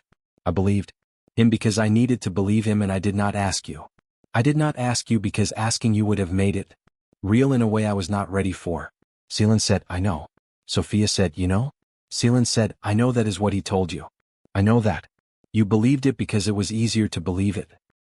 I'm not excusing it. I'm just telling you that I understand it. Sofia was quiet. Selen said, what do you want, Sofia? Sofia said, I want to give you something. Financial records from the Florence project. He showed me the company accounts during the project. We were working closely and he trusted me with them. I have copies. They corroborate your contribution. Independently. From a different source. Selen said, I have my own records. Sofia said, I know. But mine are external. They come from someone with no legal interest in the outcome. They are cleaner in court if it comes to court. The line was quiet. Selen said, why are you doing this? Sofia said, because he lied to me too. And because I sat with you in a hospital for 3 hours while you lost a baby and then I went home and fell in love with your husband and I have to live with that. I cannot undo it. But I can do this. Selen thought about the hospital room. The 3 hours. The nurse named Rosaria. Sofia's presence, quiet, undemanding, simply there. She thought she was good in that room. She was genuinely good in that room. And then she went home and she made the choice she made. She thought both things are true. Both things are completely true. She said, send the records to Giulia Marchesi. Her details are with Dante's lawyers. Sofia said, I already have her details. Pause. Selen said, Sofia. Sofia said, yes? Selen said, I do not forgive you. I want to be clear about that. What happened in that hospital room was real and what you did afterward was also real and I am not able to hold both of those things and arrive at forgiveness. Not yet. Maybe not ever. Sofia said, I know. Selen said, but I do not blame you for everything. He lied to you. You chose to believe the lie. Those are different weights. Sofia said, yes. Selen said, take care of yourself. She hung up. She sat for a long time with the phone in her hand. She thought about blame. About who deserved it. About whether blame was even a useful architecture. Whether it built anything, whether it held weight, whether it was the right foundation for what came next. She thought, Dante deserves most of it. Not all of it. Sofia deserves some of it. Not all of it. I deserve some of what happened to me too. The silence, the pride, the years of managing alone, the way I made myself invisible in something I built. Not all of it, but some. She thought, the building in Addis Ababa is going to be built on something more complicated than blame. Good. Complicated foundations are the ones that last. She left Milan on a Thursday morning in October. 9 years after she had arrived in Rome with one suitcase. And her mother's 30 years behind her. She had more than one suitcase now. She had Tygist in a carrier on her chest and a legal settlement in her bag and the rights to a building that was going to exist in the world under her name. She had Julia Marchese's final invoice paid and Sofia's records filed. And Dawood's folder archived and the apartment lease transferred to Dante's name alone. She had done everything right in the right order, in the right sequence. She always did. Dante drove her to the airport. She had not asked him to. He had asked and she had said yes because refusing would have been performance. And she was done performing. The drive was quiet, not the uncomfortable quiet of estrangement but the specific quiet of two people who have said everything that needed to be said and are now in the aftermath of that saying. At the departure's drop-off he stopped the car. He got her bags from the boot. He stood on the pavement with the October Milan morning around him and he looked at her, at Selen with Tygist on her chest, and 9 years and everything between them in the air. He said, take care of her. She said, always. He said, take care of yourself. She said, that is what I am going home to do. He reached out and put his hand, briefly, lightly, on Tygist's head. His daughter looked up at him with the wide dark eyes she had inherited from her mother. He said, I will come. When you are ready. Not for the marriage, just to know her. If you will allow it. Selen looked at him. She thought, I do not know yet if I will allow it. I do not know yet what I will allow and what I will not. I am going home to find out what I will allow. She said, I will let you know. He nodded. She turned and walked into the departures hall. She did not look back. Not because she did not feel it. Because she had learned. Late at great cost in the specific school of 9 years. Of a love that was real and insufficient. That some things you feel completely and keep walking anyway. She kept walking. We are not done. Not even close. Because what happens when Selen gets to Addis Ababa? What she builds, what she discovers, and what Dante does. When he realizes that the building in the magazine is his design and her name, is going to make everything that came before feel like the opening act. The next part is where the war begins. Subscribe to Romance Heartflix TV right now and ring that bell. You have come a long way into this story. And you have not been able to put it down. The next part is why. Don't miss it. Addis Ababa received her the way it always did. Not gently. Not with the soft welcome of a city that has been waiting. With noise and color and the specific, organized chaos of a place that has been getting on with things in your absence and will continue getting on with things regardless of what you need from it. The airport smelled of diesel and the particular sweetness of Ethiopian Airlines coffee, and Dawood was at the arrival's gate in the same posture he had always had, one hand in his pocket. Completely still, the stillness of a man who does not need to perform his reliability because it has never been in question. He looked at Tygist first. He had seen photographs. Dozens of them. Selen had sent photos every week since the birth, partly for him and partly she understood because sending them made the distance feel like something she was actively choosing, rather than something being done to her. But photographs are a different thing from a person. He looked at his niece, at her dark skin and her wide eyes and her father's hands resting against her mother's chest, and something moved across his face that she had not seen from him in a long time.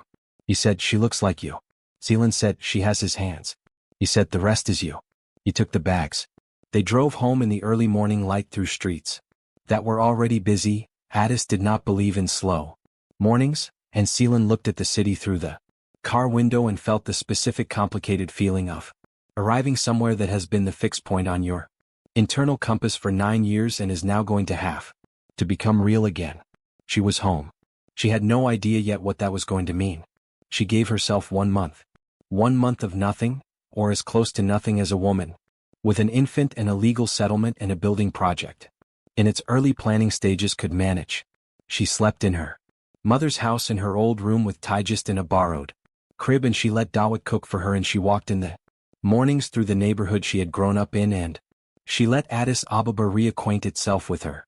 She called no one in Italy. Dante sent messages, brief, careful, one every 3 or 4 days, always about Tygist, always without pressure. She replied with photographs. This was the arrangement they had arrived at, and it was working in the way that arrangements work when both parties are trying to be decent. Julia Marchesi sent the final settlement documents in. The second week, Selen read them at the kitchen table.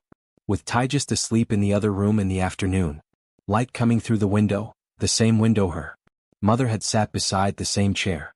The settlement gave her 40% of the historical valuation of Ricci architecture, calculated from founding. It gave her the original building design from the sketchbook, in perpetuity for construction in Ethiopia only. Gave her a formal acknowledgement, embedded in the company's legal history, of her role as undocumented founding partner. It also gave Dante full parental rights, the right to apply for visitation, to be named on Tygist's documents, to be known to his daughter as her father. She had insisted on this last part. Julia had asked her, "Are you sure? You have leverage here." She had said, "I am sure. She is his daughter." That is not leverage. That is a fact. She signed the documents. She sent them back. She sat in her mother's chair and looked at the settlement in her hand and thought, this is what 9 years looks like. On paper.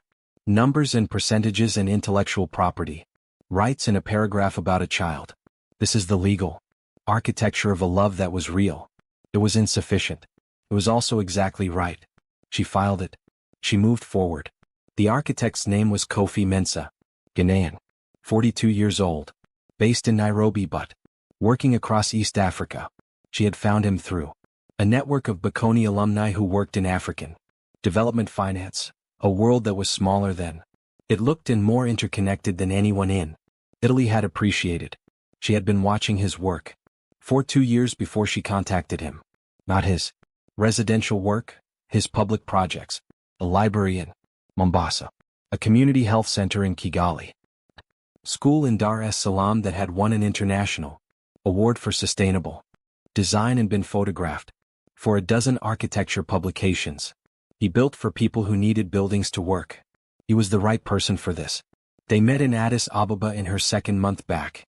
He came from Nairobi, a 3-hour flight, barely an inconvenience for a man who spent half his life between cities.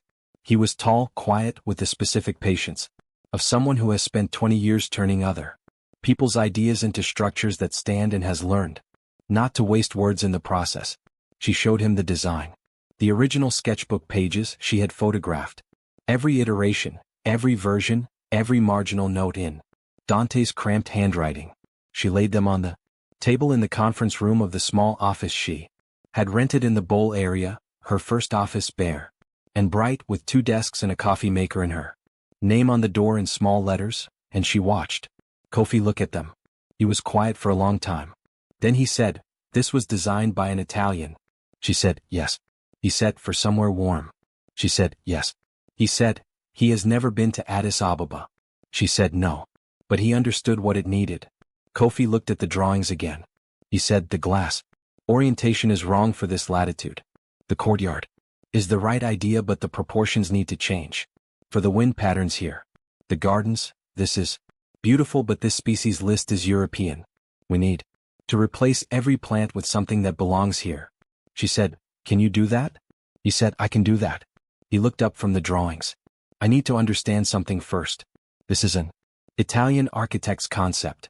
You have the rights, have the technical knowledge. What is this building going to be?" She said, "A community arts center. Open access. Free. Programming where possible, subsidized where not. For the neighborhood I grew up in." He said, "Who is funding it?" She said, "I am sourcing the funding. I have 3 conversations with development finance institutions already scheduled. My financial background makes that part manageable." He said, "And the land?" She said, "My brother has identified a plot. It belonged to a family that is willing to sell at below market rate for a project of this nature. We have had 1 conversation.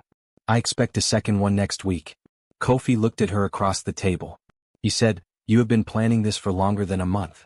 She said, "I have been planning this for 3 years. I just did not have the legal right to the design until recently." He said, "And now you do." She said, "And now I do." He was quiet for a moment. Then he said, "My rate is not low. I want you to know that before we go further." She said, "I know your rate. It is appropriate for the level of work. I have budgeted for it." He looked at the drawings one more time. He said, "I want to build this." She said, "Good. So do I." They shook hands across the table in her bare bright office in Bowl with Addis Ababa outside the window, and the design spread between them in the specific quality of a beginning, the kind that has been a long time arriving and knows exactly where it is going. The war started in Italy. She had not started it. She had left Italy with a signed settlement and a legal design transfer, and she had not looked back. She was building something. She was not looking for a war. The war started when someone at Ricci Architecture, she would never know who, she suspects it was not Dante himself, spoke to a journalist.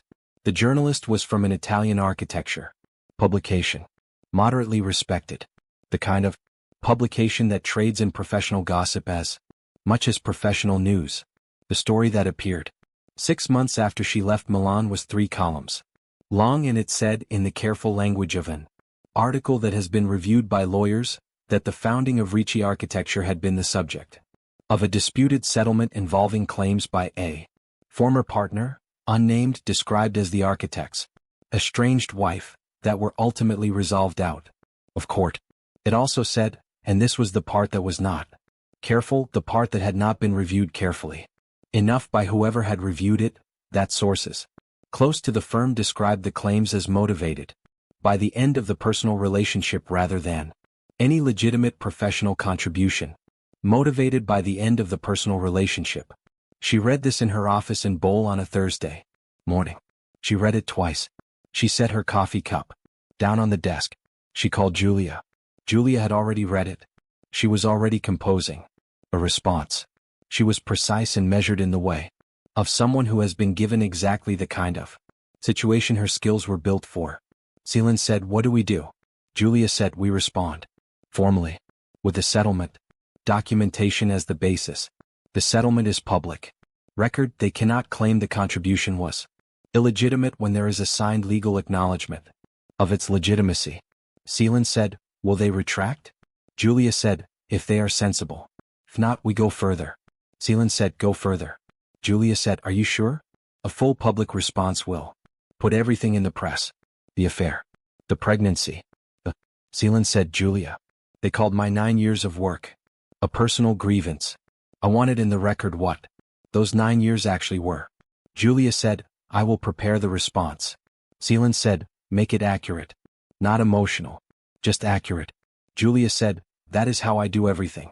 The response was published 10 days later in a larger publication, an international architecture journal with a significantly broader readership than the one that had run the original story. It was 3 pages long. It contained, with Julia's careful legal framing, the full financial record of Selen's contribution to Ricci Architecture from year 1. Every wire transfer, every amount, every date. Dawood's folder finally opened to the world. It did not mention the affair. It did not mention Florence. It mentioned nothing personal. It was entirely professional and entirely devastating. The architecture community read it. Then they talked about it. Dante called her the day the response was published. She answered because she had decided to always answer Dante. Not because she owed him conversation. Because she was a woman who did not hide from things. He said, "You did not have to go public." She said, "Your firm told a journalist that my 9 years of contribution were a personal grievance." I corrected the record. He said, "I did not authorize that story." She said, "I believe you." He said, "Then why?" She said, "Because it was published. Because it is in the world now. Because I spent 9 years making myself invisible in service of your name, and I am not going to be invisible in a professional slander as well." He was quiet. She said, "Dante, I'm not at war with you. I want you to understand that. I am at war with the version of the story that erases me. Those are different things." He said, "The response is, it is going to affect the firm. The coverage, the questions about the founding history." She said, "Yes. I imagine it will require some conversations." He said, "Selen?" She said, "You signed the settlement. The settlement acknowledges the contribution. Everything in the response is accurate and documented and legally agreed upon. I did not invent anything. I simply made it visible." A long pause. He said, "I know." He said it quietly without defense. "I know. You are right. She said, "You just did not expect that visible would feel like this." He said, "No, I did not." She said, "Visibility is uncomfortable when you have benefited from someone else's invisibility. I know. I spent 9 years on the other side of it. He had nothing to say to this. There was nothing to say. She said, "How is the work?" He said, "What?" She said, "The work. The projects. How are they?" He was surprised into honesty. He said, "Complicated. The questions about the founding history are, some clients have asked, some have not. We are managing it." She said, "You will manage it. The work is good. The work has always been good. Nobody is taking the work from you." He said, "I know." She said, "I am taking credit for what I built. Not what you built. What I built. There is a difference." He said, "Yes." She said, "Take care of yourself, Dante." She hung up. She sat in her office in Bol. Outside the window, Addis Ababa was doing what it always did, moving, building, insisting on its own continuity regardless of any individual story happening inside it. She thought, the war is not with him. The war is with the idea that a woman who funds and manages and sustains and sacrifices for a decade is doing it out of love. And love alone, and that love is compensation enough. And that at the end of it she should take her portion of love and call it sufficient. That war she would fight. That war she was going to win. The letter arrived in her 4th month back in Addis Ababa. From Italy. From Florence specifically. The return address was a street she did not recognize and a name she did not know, Romano, which was Dante's name, but a different first name. A woman's name. She opened it. It was from Dante's mother. She had met her twice, once at a dinner in Florence in year 2 briefly and once at the civil ceremony in January when they married. A small, precise woman with white hair and her son's dark eyes who had been warm to Selen in the careful way of a woman who loves her son enough to welcome the person he loves but is too honest to pretend she knows them. The letter was 2 pages, handwritten in Italian that was slightly formal in the way of a person who writes letters seriously. It said, "I want to tell you something my husband asked me to give to you when the time was right. He wrote it before he died. He gave it to me and said, 'You will know when she needs this.' I did not know when that was. For a long time. I think I know now." Attached to the letter was a smaller envelope, sealed, slightly yellowed. Her name on the front in a handwriting she did not recognize, cramped, precise, an architect's handwriting but older, heavier. Father Carlo Romano's handwriting. She sat with the sealed envelope in her hands for a long time. She thought about what the architecture book would call this moment. A load-bearing element discovered late in the construction. Something that changes the calculation of what is holding what up. She opened it. The letter from Father Carlo Romano was 1 page. It said, "Dear Selen, we met once. You were 26 years old and you were sitting at a dinner table in Florence and my son was talking about a building and you were listening to him with the kind of attention that most people reserve for things they love. I watched you for most of that dinner. I did not speak to you until near the end. I told you that he needed someone who would not let him become his excuses. That was true when I said it and it is still true. He has his father's talent and his father's weakness, the weakness of men who dream large and require someone steady to make the dream structural. His father was me. For him it is you. I do not know how this story will go. I am writing this 3 weeks before my death and I am not certain of much. But I am certain of 2 things. The first is that my son loves you. He does not yet understand the full grammar of that love, what it requires of him, what it costs the person being loved by someone like him. But it is real. Do not let anyone tell you otherwise, including him when he gives you reasons to doubt it. The second is that you are not only the person he needs. You are a person who deserves to be needed in return. I could see this at that dinner table, that you were a woman of extraordinary capability who had decided, perhaps too early and too completely, to put that capability in service of someone else's dream. I hope by the time you read this you have also built something of your own.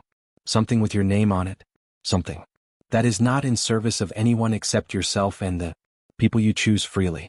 If he has forgotten what you gave him, and I am afraid he may because he is my son and we forget the cost of what we are handed, show him this.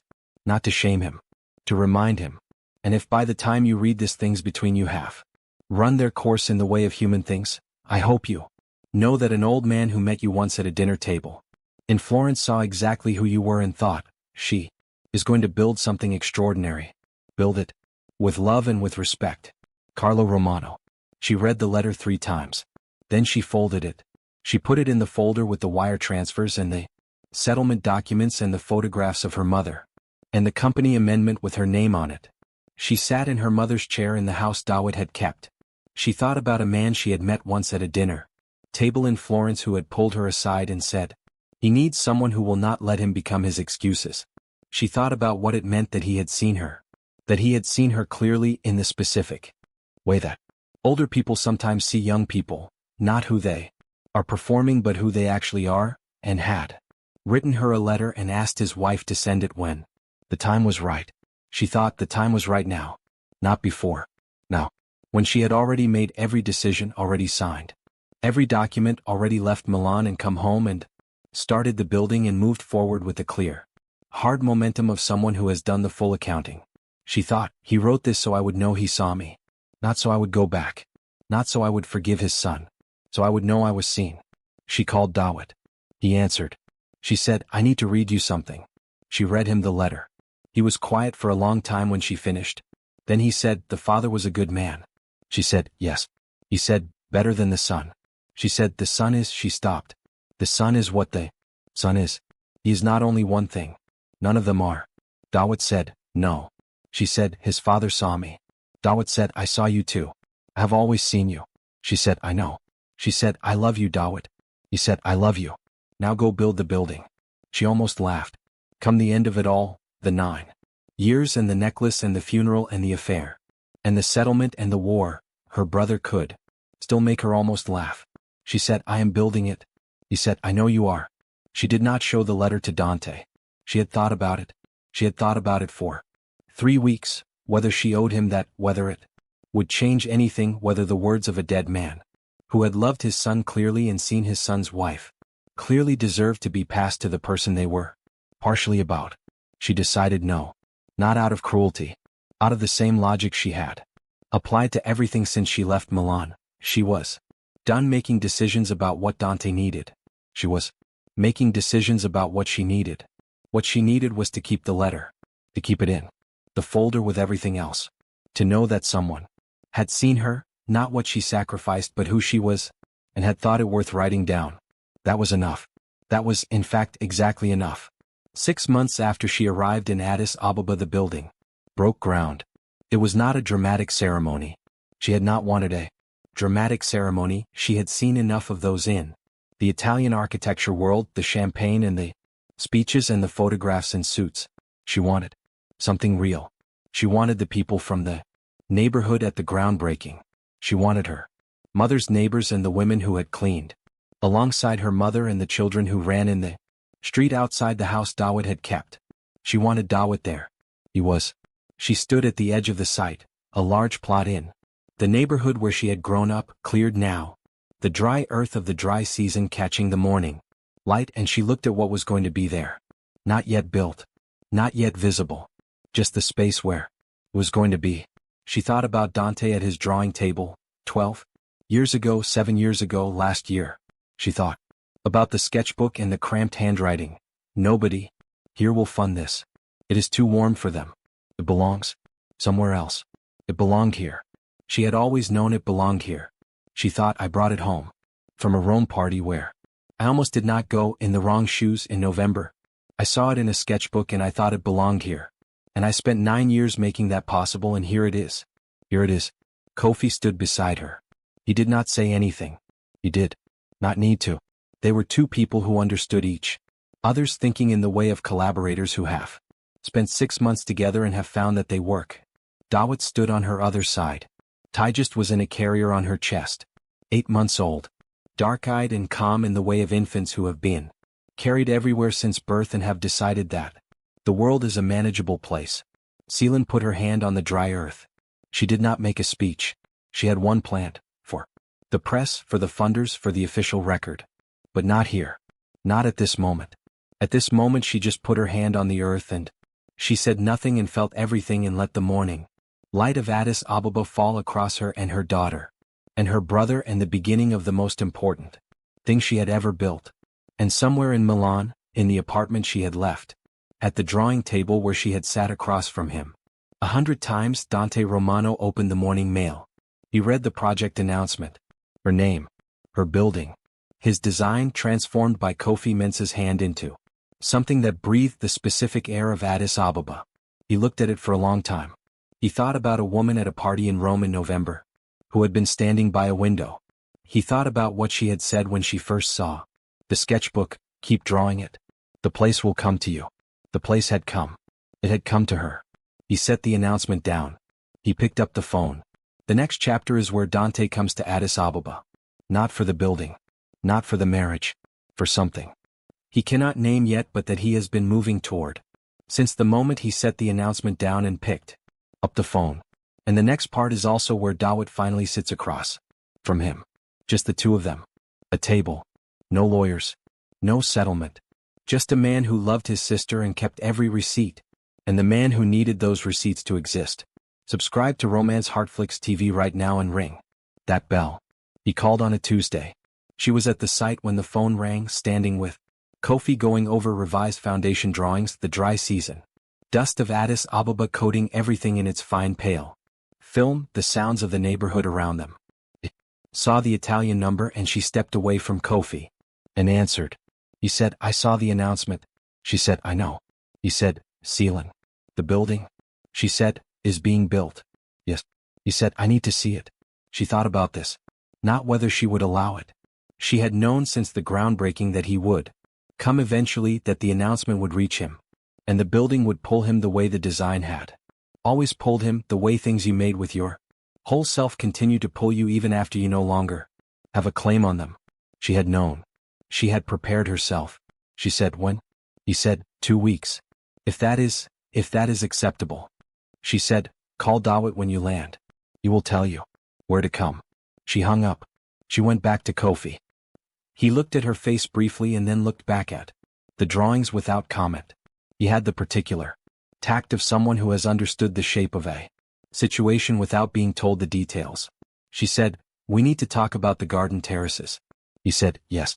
I have 3 options. They talked about the garden terraces. She told Dawit that evening. He was in the kitchen making shiro, standing at the stove with the particular calm of a man who has been cooking in this kitchen his whole life and finds it the most reliable place in the world. Tai just was in her bouncy chair on the kitchen floor watching him, with the solemn attention of a 10-month-old who has decided that cooking is the most interesting thing adults do. Selen said, Dante is coming. 2 weeks. Dawit stirred the shiro. He said, I know. She said, you know? He said, I expected it when the announcement came out. I would have been surprised if he did not come. He's not a man who would see that building and do nothing. Whatever else he is not that. She sat at the kitchen table. She said, I told him to call you when he lands. Dawit said, good. She said, Dawit, I need you to. He said, I know what you were going to say. She said, let me say it anyway. He turned from the stove and looked at her. She said, I need you to be fair to him. Dawit said nothing. She said, not kind. Not generous. Fair. He did wrong. And you know what he did, and I know you have been carrying your anger about it for years, and I am not asking you to put it away. I'm asking you to be fair. He is Taija's father. He is going to be in her life if I decide to allow it. And I need the conversation you have with him to be the kind that makes what comes next possible. Not the kind that burns everything to the ground. Dawit looked at her for a long moment.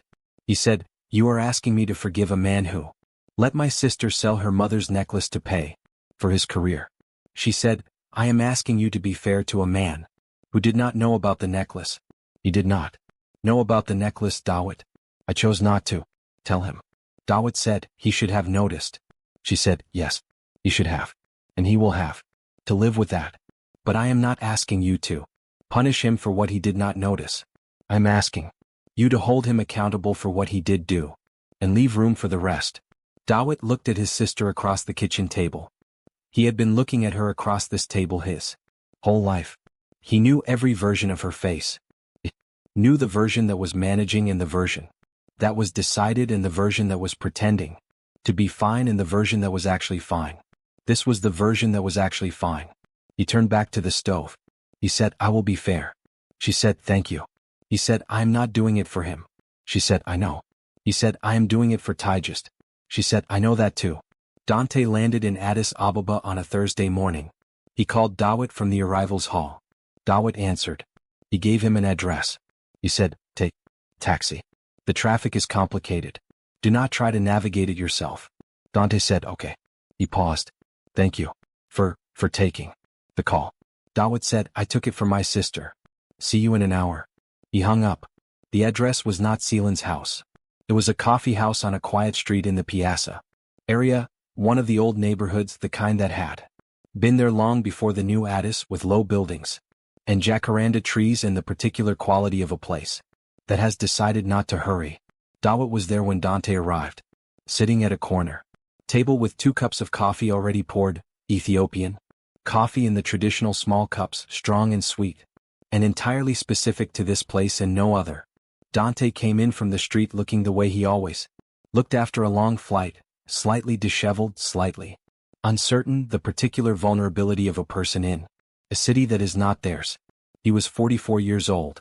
There was more gray in his hair than Dawit had seen in photographs. He was still, objectively, a handsome man. Dawit noticed this the way he noticed everything, without judgment as a fact. Dante saw him and came to the table. He sat down. He said, "Dawit." Dawit said, "Dante, drink the coffee. It will help with the flight." Dante drank the coffee. He looked at the cup. He said, "This." Dawit said, "Yes. You do not have this in Italy." Pause. The coffee house around them was quiet. A few other customers, the sound of the street outside, the smell of roasting coffee from somewhere nearby. Dante said, "I want to talk about Selen." Dawit said, "I know you do." Dante said, "I need you to understand." Dawit said, "Stop." Dante stopped. Dawit set his coffee cup down. He looked at the man across the table with the steady, unhurried attention of someone who has been waiting for this conversation for years and is in absolutely no hurry now that it has arrived. He said, "I am going to talk first. You are going to listen. When I am finished you can say whatever you came here to say. Is that acceptable?" Dante said, "Yes." Dawit said, "Good." He put his hands flat on the table. He said, "I have a folder. I have had it for 9 years. Every wire transfer my sister sent through me for your career. Every amount. Every date. 83,000 euros over 7 years. You know about this folder because it was part of the settlement." Dante said, "I know." Dawit said, "What you do not know, what was not in the settlement, what has never been in any document, is what I know about each of those transfers. Not the amounts, the circumstances." Dante was quiet. Dawit said, "I know about the first transfer. She told me it was for a friend. I asked if you were sure about him. She said she was sure. I sent it." He said, "I know about the transfer in year 2 when she bought you a portfolio case and wore a thin coat to Milan in October because she had used the coat money for it. I did not know about the coat until she told me years later. She did not tell you at all." Dante's face had gone still. Dawit said, "I know about the necklace." A long silence. Dawit said, "Her mother gave her that necklace at the airport the morning she left for Rome. It had been her grandmother's. She sold it to cover your competition entry fee. She told me 2 years after she did it. Told me on the phone at midnight from Milan and she said, 'Do not tell Dante.' I said, 'Why not?' She said, 'Because it would make him feel indebted and I do not want him to love me out of debt.'" He looked at Dante. He said, "I want you to think about that. She sold her dead grandmother's necklace so that you would not feel obligated to her, so that you would love her freely, so that the love would be the only thing between you. She protected your love from the truth of what she was giving." Dante had not moved. Dawit said, "I know about our mother's funeral. I know. She could not afford the ticket. I know she told our mother she would come next month. I know she sent flowers. I know she lit a candle in your kitchen while you were at work. I know she did not ask you for the money. I know you had the money." He said, "I am not telling you this to destroy you. I am telling you so that you know the full weight of what you were given. Not the summarized version. Not the version that appears in a settlement document. The actual weight of it." He picked up his coffee cup. He said, "You can talk now." Dante did not speak immediately. He sat with what Dawit had said the way you sit with something that has just changed the structure of the room, not dramatically, not with sound, but in the way that a weight placed on a table changes the table. Everything still looked the same. Nothing was. He said, the necklace. Dawit said nothing. He said, she sold her grandmother's necklace. Dawit said, yes. He said, and she told you not to tell me. Dawit said, yes. He said, because she did not want me to love her out of debt. Dawit said, those were her words. Dante looked at the table. He looked at the coffee cup. He looked at the wall behind Dawit where there was a framed photograph of Addis Ababa from 50 years ago. The same city, younger, the same light. He said, I did not know. Dawit said, I know you did not. He said, if I had known. Dawit said, you would have been grateful. Yes. I knew that. That is why she did not tell you. She did not want your gratitude. She wanted your love. I chose the love over the truth of what she was giving. And she made that choice over and over for 9 years. And she paid for it in ways you cannot fully account for. Dante said, I failed her. Dawit said, yes. He said, I loved her and I failed her. Dawit said, yes. Both of those things are true. I know. They are both true. I am her brother. I do not enjoy having to hold both of those things true about the man who married her. But I hold them because they are both accurate. He set his coffee cup down. He said, she asked me to be fair to you. So I am being fair. Here is the fair accounting. You loved her genuinely. You failed her genuinely. You were given more than you knew and you did not protect what you were given. You are not a villain. You are something that is in some ways harder to be, a man of genuine feeling who was not equal to what that feeling asked of him. He looked at Dante directly. He said, she has built something here. She is going to build the most important building in this city and she is going to raise your daughter and she is going to be extraordinary. She was always going to be extraordinary. You were part of the path to it. You were not the destination. I need you to understand that before you see her. Dante said, I understand. Dawit said, do you? Dante looked at him. He said, I came here because I needed to see the building. Because I needed to see Tigist. Because I needed, he stopped. He said, I came here because I have spent a year and a half understanding what I lost and I needed to see what it became. Not to take it back. I know I cannot take it back. I needed to see it. Dawit looked at him for a long moment. Then he said, finish your coffee. Dante finished his coffee. Dawit said, I will take you to the site. The site was 30 minutes from the coffee house. Dawit drove. Dante sat in the passenger seat and looked at Addis Ababa through the window, the city he had never been to, that his design had never been to, that Selen had carried in her mind from a courtyard in Rome to a sketchbook in Trastevere to 9 years of sacrifice, and a settlement document and a groundbreaking with her hand in the dry earth. The city was not what he had imagined. It was more specific than imagination. The light was different, harder, cleaner. The particular equatorial light that has no equivalent. In Europe, the buildings were a layering of decades old. Stone beside new glass beside half-finished concrete beside corrugated iron beside something ancient he could not name. It was a city that had been building itself continuously, urgently, with the materials available, without apology. He thought, I designed for this. I designed for exactly this quality of light and urgency and belonging. I just did not know where it was. She knew. She knew from the first time she saw the drawing. They pulled up at the site. The building was 3 floors complete. The structure was rising from the neighborhood the way Dante's drawings had always suggested it would, not imposing itself but emerging from the landscape as though it had always intended to be there. The local stone was exactly right. The glass caught the Addis Ababa light, the way he had always imagined glass could catch light. In a warm city, not reflecting it blindly but holding it, diffusing it, making it available to the interior, in a way that felt generous rather than aggressive. The courtyard was there.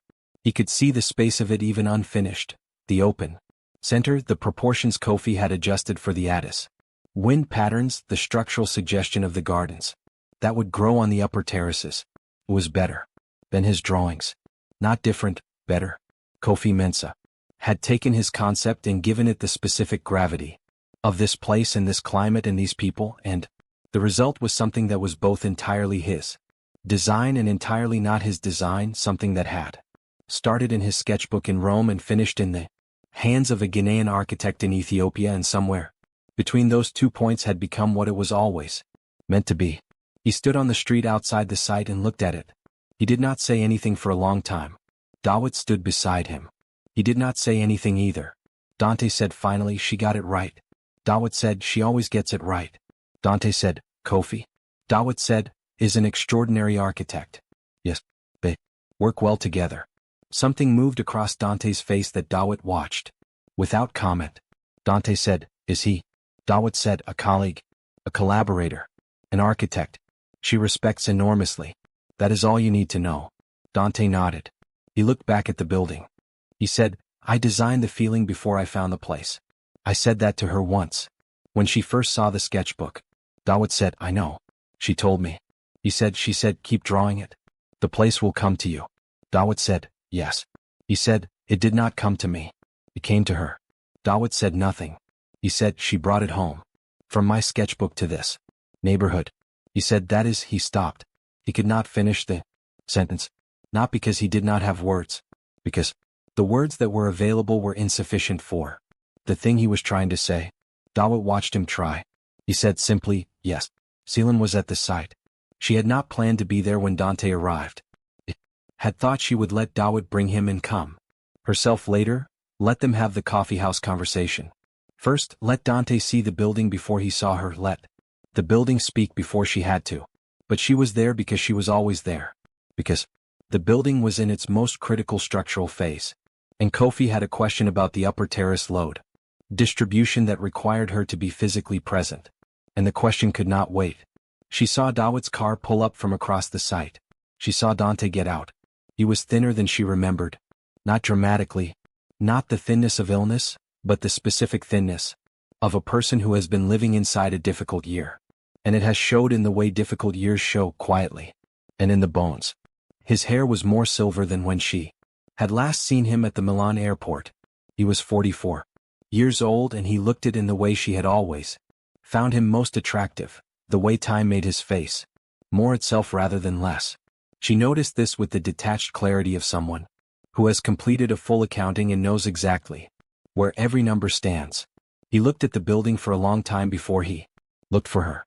When he found her across the site, she was standing with Kofi over a set of drawings, her hard hat slightly crooked, her site boots dusty, tie just in a carrier-on her chest because the babysitter had cancelled, and she had brought her to the site because this was, she had decided, entirely appropriate. Her daughter should know this building from the beginning, should breathe its dust before it was finished, should understand that this was something her mother built. Dante saw Tigist. He went still in the way she had seen him go still a handful of times in their life together, the stillness of a man receiving something his body processes before his mind catches up. She crossed the site toward him. She said, hello, Dante. He said, hello. He looked at Tigist, at his daughter, at the dark eyes, and the face that was Selen's, and the hands that rested against Selen's chest that were his. He said, she is? Selen said, she is very well. She is not sure about you yet. She will need time. He said, I understand. She looked at him. He looked at her. All the things that had been said and all the things that had not been said, and all the money and the years, and the necklace and the funeral and the affair and the settlement and the letter from his father, all of it was in the air between them. Not resolved. Not gone. Present, the way things are present when they have been fully acknowledged, not comfortable, not painful, just true. He said. She said, it is going to be. He said, it already is. She looked at it, at the 3 floors of local stone, and considered glass and the space of the courtyard, rising above the neighborhood she had grown up in. She said, yes, it already is. He said, Selen, I need to ask you something. She waited. He said, your father's. He stopped. He corrected himself. He said, the design, the foundation of it, in the original drawings, your initials. She looked at him. He said, I put them in year 1, before we were married, before anything. I drew your initials into the foundation plan because you were the person who made me believe the building was possible. I put them there, and I never removed them, and I do not know if you knew. She said, I found them in year 4. He said, you found them. She said, yes. He said, and you never said. She said, I never said. He said, why? She looked at him. She thought about all the things she had not said. The necklace, the funeral, the way she had made herself invisible for 9 years because asking felt like need and need felt like weakness. She said, because I was a woman who had decided that love did not require a receipt. She said, I know now that love absolutely requires a receipt. He said, yes. He looked at the building. He said, you built the foundation plan into the actual foundation. She said, Kofi found the initials when he was adapting. The drawings? I told him to keep them. He said, they are in the ground. She said, they are in the ground. He looked at her. She looked back at him. She thought about what it meant, his initials in her foundation plans, her initials in his foundation plans, the particular accidental poetry of two people who had started something together and had not known how to finish it and had each put the other one into the structure without saying so. She thought, this is the most honest thing between us. More honest than anything we said. What we built into each other in silence. She said, you can have dinner with us tonight.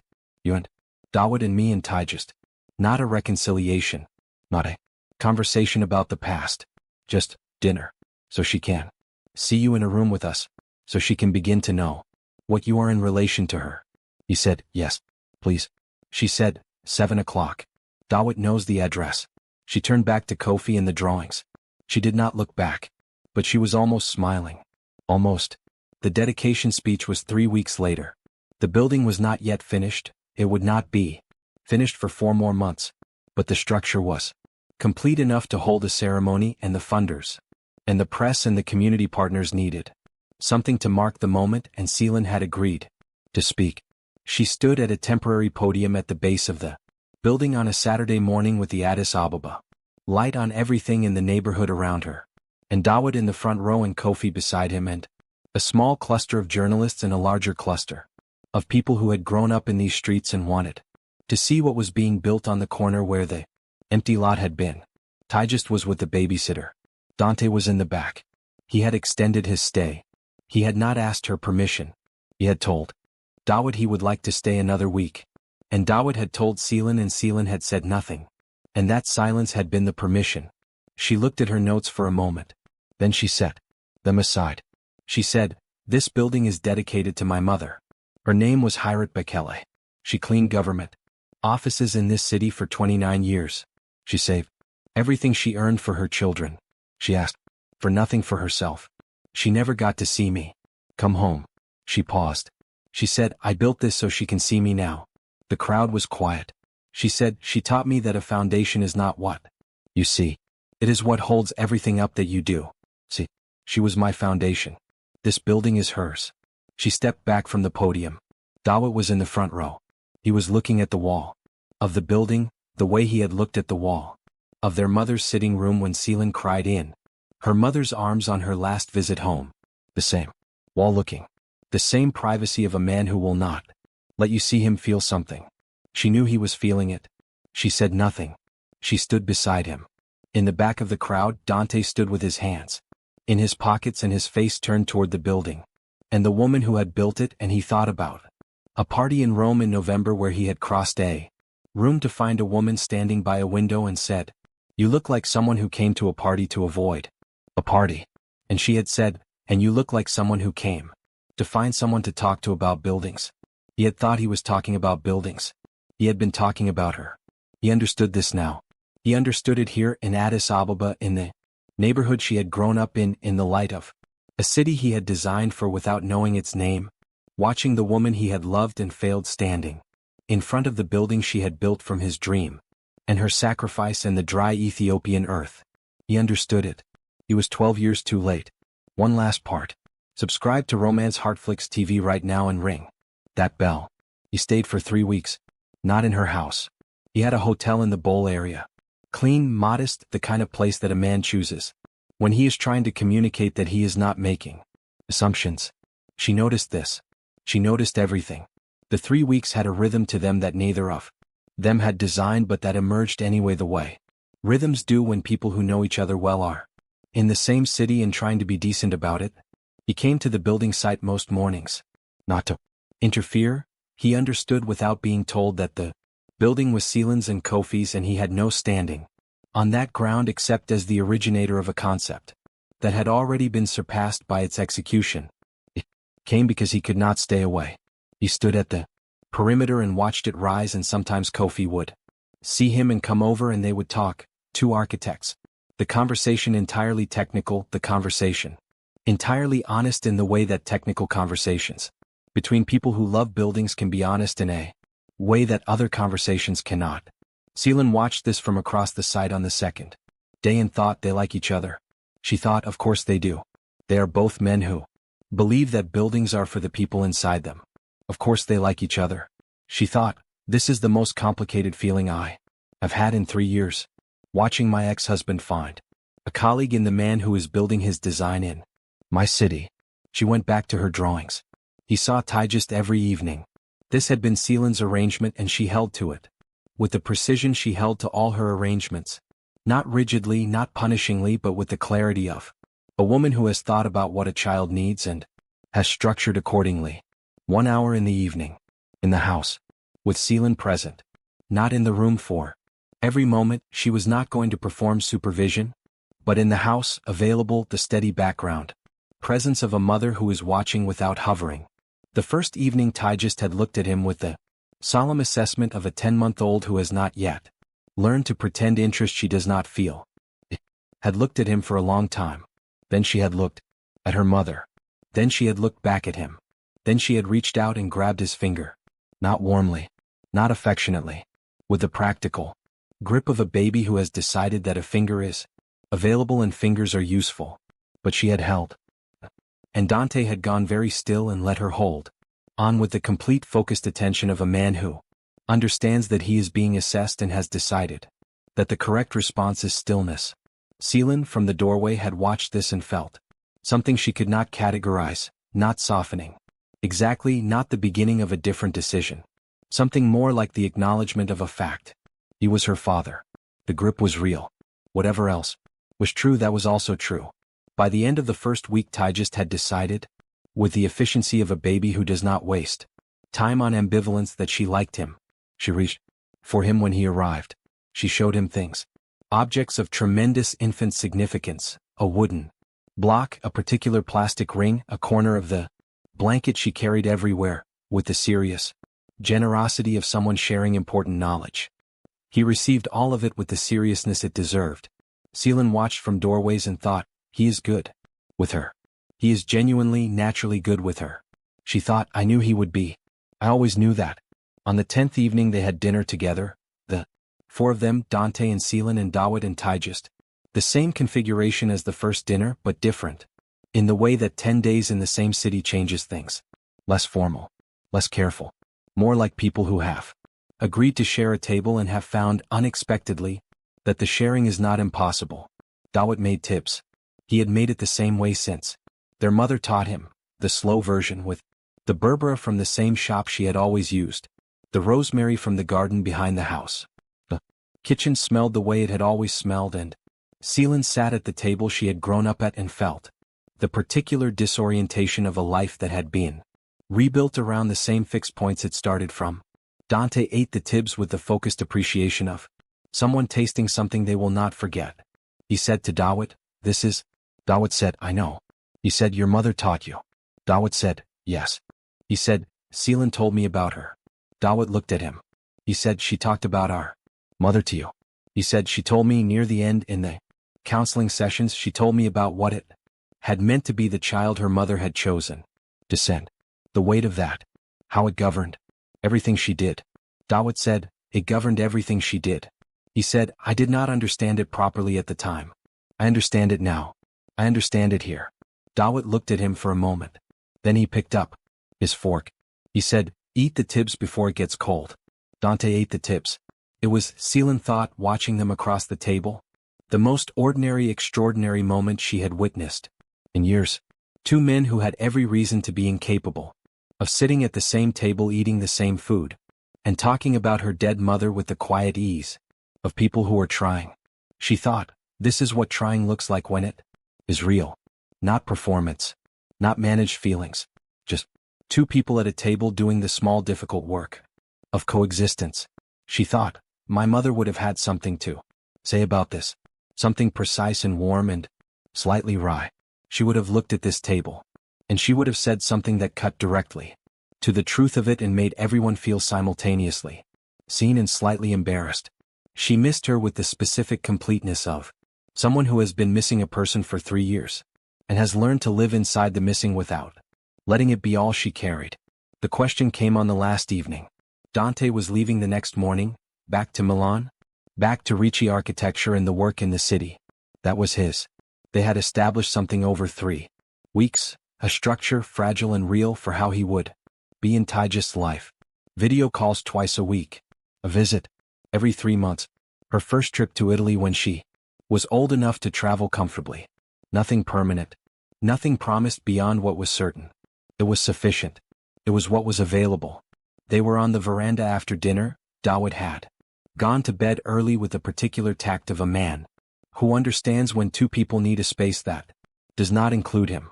Tigist was asleep inside. The Addis Ababa night around them was warm and loud, in the specific way of this city, traffic and music, and the distant sound of a generator, and above all of it the stars, which were extraordinary herein. A way they were not in Milan. They were not talking. They had been sitting in a comfortable quiet that had arrived somewhere in the second week and had stayed, the comfortable quiet of people who have said most of what needed to be said and are now in the territory beyond saying. Then from inside the house came a sound. Tigist's voice, not crying, not distressed, just awake, and verbal in the way of infants who have decided that the night is also an appropriate time to exist loudly. Selen stood. Dante said, "I will go." She looked at him. He said, "Let me go." "You sat with her last night." "Let me go." She sat back down. He went inside. She listened. She heard him go to the room. She heard Tigist's sounds change from the general announcement of being awake to the specific sounds of a baby who has found a familiar presence and decided it is acceptable. She heard him talking to her, quietly in Italian first, and then in the mixed Italian-Amharic he had developed over the past weeks, picking up words from Selen and Dawit with the quick ear of an architect who understands that every place has its own language. He said, in the particular cadence of someone talking to a baby who he knows does not understand the words, but understands everything else. "Okay. Okay, Tigist. I am here. I am here. I am here." Selen sat on the veranda and looked at the Addis Ababa sky and felt something move through her that she did not try to name, because naming it would require deciding what to do with it, and she was not ready to decide what to do with it. She just felt it. He came back out 20 minutes later. She had thought Tigist might send him back, that the novelty of his presence would not be sufficient for an unsettled night. But Tigist had apparently decided that he was sufficient. She had gone back to sleep. He sat down. He said, "She is asleep." Selen said, "Thank you." They were quiet for a moment. Then he said, "I need to ask you something. And I need you to answer honestly the way you have answered everything these 3 weeks, which is the most honest I have ever known you to be with me, which I understand is an indictment of what came before." She said, "Ask." He said, "Is there any version at all, in which this becomes something again? Not what it was. I know it cannot be what it was. I know too much has happened and too much has been lost, and I know that I am the reason for most of that loss. But is there any version in which we try to build something new? Not a reconciliation. Not a return. Something that starts from here. From what we both know now." She looked at the sky. She thought about all the versions. She had thought about all the versions for 2 years with the same methodical thoroughness she brought to every calculation. She had run the arithmetic of it in Addis Ababa kitchens, and at building sites, and in the late nights after Tigist was asleep, when the house was quiet and she was most honest with herself. She said, "I do not know." He said, "That is not a no." She said, "It is not a no. It is not a yes. It is what? It is, I do not know. I know who you are now in a way I did not know before. I know who I am now in a way I did not know before. Those are different people then. The ones who met at a party in Rome, and I do not know yet what those different people are to each other." He said, "Would you be willing to find out?" She looked at him. She thought, 9 years ago I stood at a window in Rome and decided he was worth the risk. She thought I was right. He was worth the risk. The risk just cost more than I had calculated, and I paid it in ways I had not prepared for, and I survived it in ways I had not known I was capable of. She thought, I know the cost now. I know exactly the cost. I have the receipts. She said, "Come back in 6 months. Not to visit Tigist. You will come for Tigist regardless. Come for me. Come back in 6 months and let me see who you are then. Not who you are under the pressure of 3 weeks and Guilt and the building and everything you owe me. Oh, you are when the pressure is ordinary. When there is nothing to prove and nothing to confess and nothing to settle. He said, and then? She said, and then I will know what I know. He said, that is the most Selen Bekele answer it is possible to give. She almost smiled.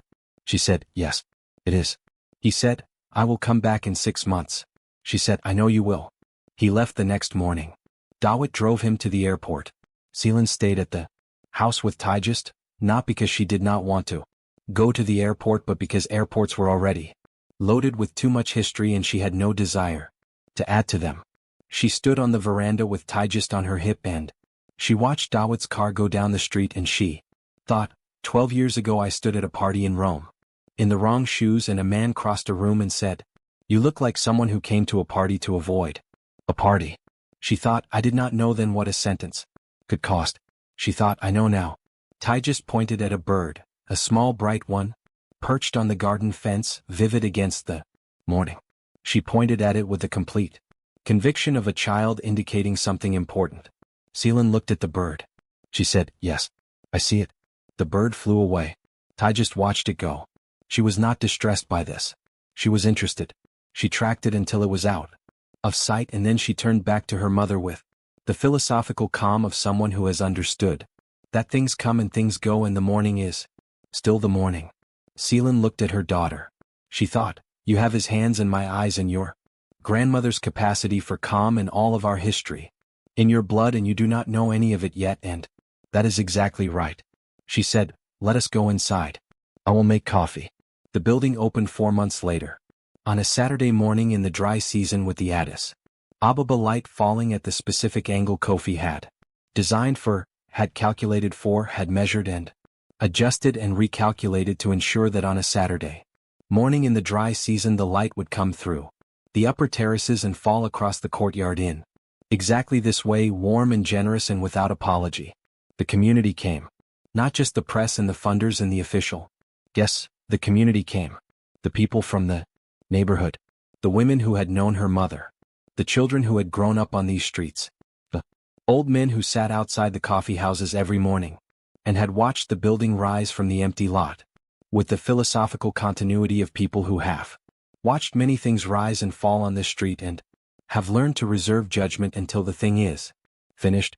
They came in through the courtyard entrance and they looked up at the open sky above the courtyard and they looked at the gardens on the upper terraces, green and abundant with the plants Kofi had chosen, all of them things that belonged here, things that grew in this climate and had names in Amharic, and they walked through the galleries and the studio spaces and the community hall and the roof terrace from which you could see the neighborhood spread out below and the city beyond it and the mountains in the distance. Selen stood in the courtyard. She was wearing a dress her mother would have approved of, not formal, not performing, just good. Her hair was loose.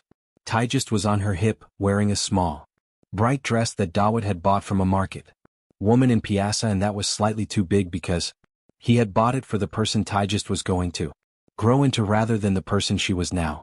Kofi was beside her.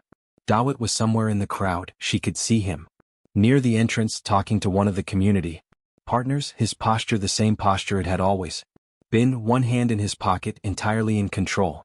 She looked up at the building. She thought, this is it. This is the thing. Not the settlement. Not the war. Not even the dedication.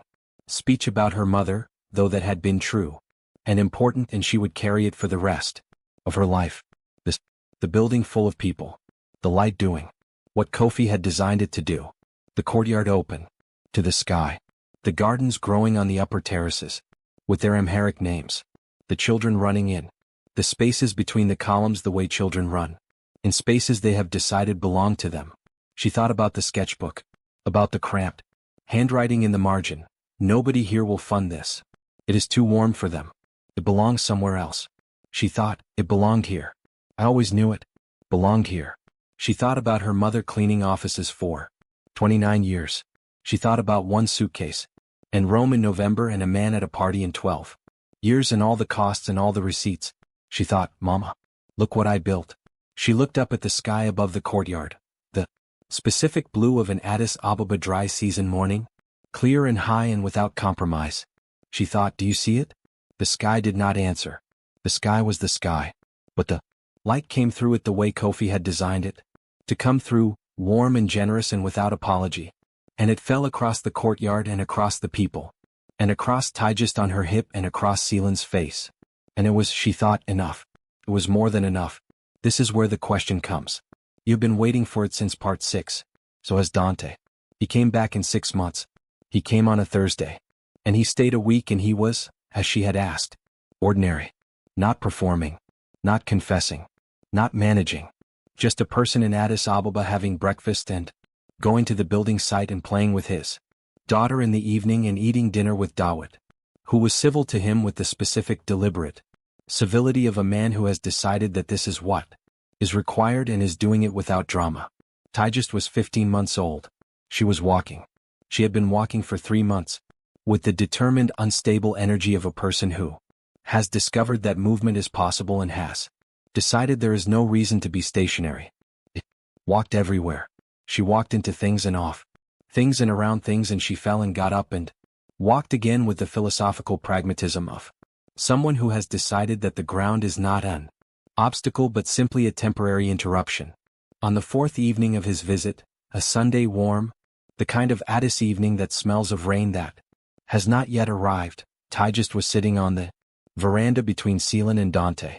They were both on the floor with her. She had a phase of insisting that adults should be on the floor if she was on the floor, which Selen had decided was entirely reasonable.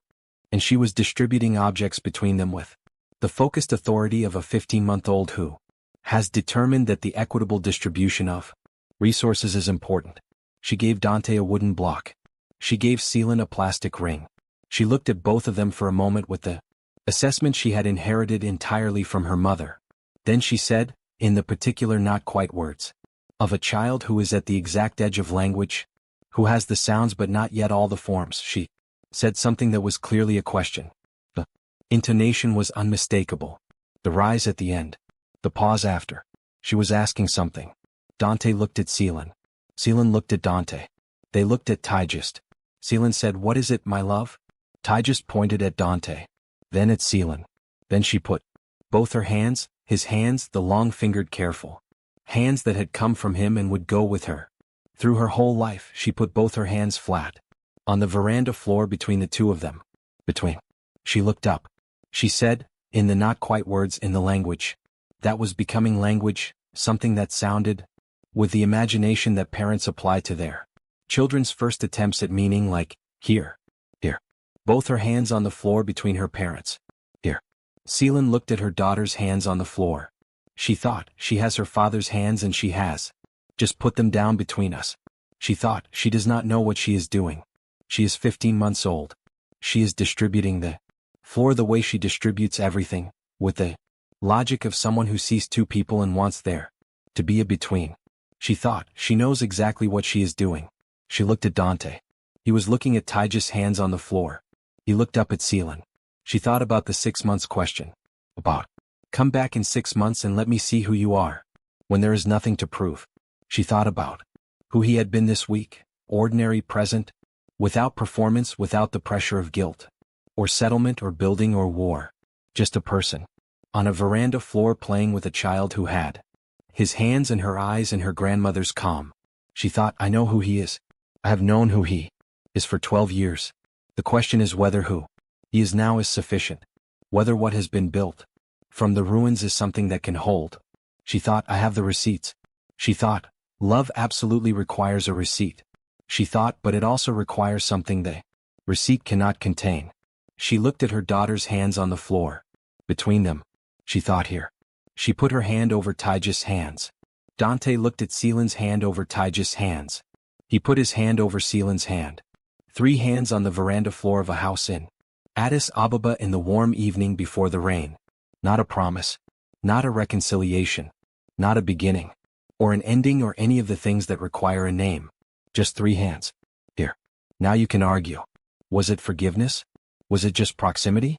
Should she have taken him back? Should she never have let him through the door? Was Dante redeemable or just repentant? Was Sofia a villain or a victim? Did Selen's silence make her complicit in her own suffering, or was her silence the cost of a love That deserved more than it got? Did she forgive him? Or did she just put her hand on top of his and call it here? There is no answer at the bottom of this story. There is only the building, still standing. The foundation is in the ground with both their initials in it in the dry Ethiopian earth under. A courtyard open to the sky, and 3 hands. And the evening before the rain.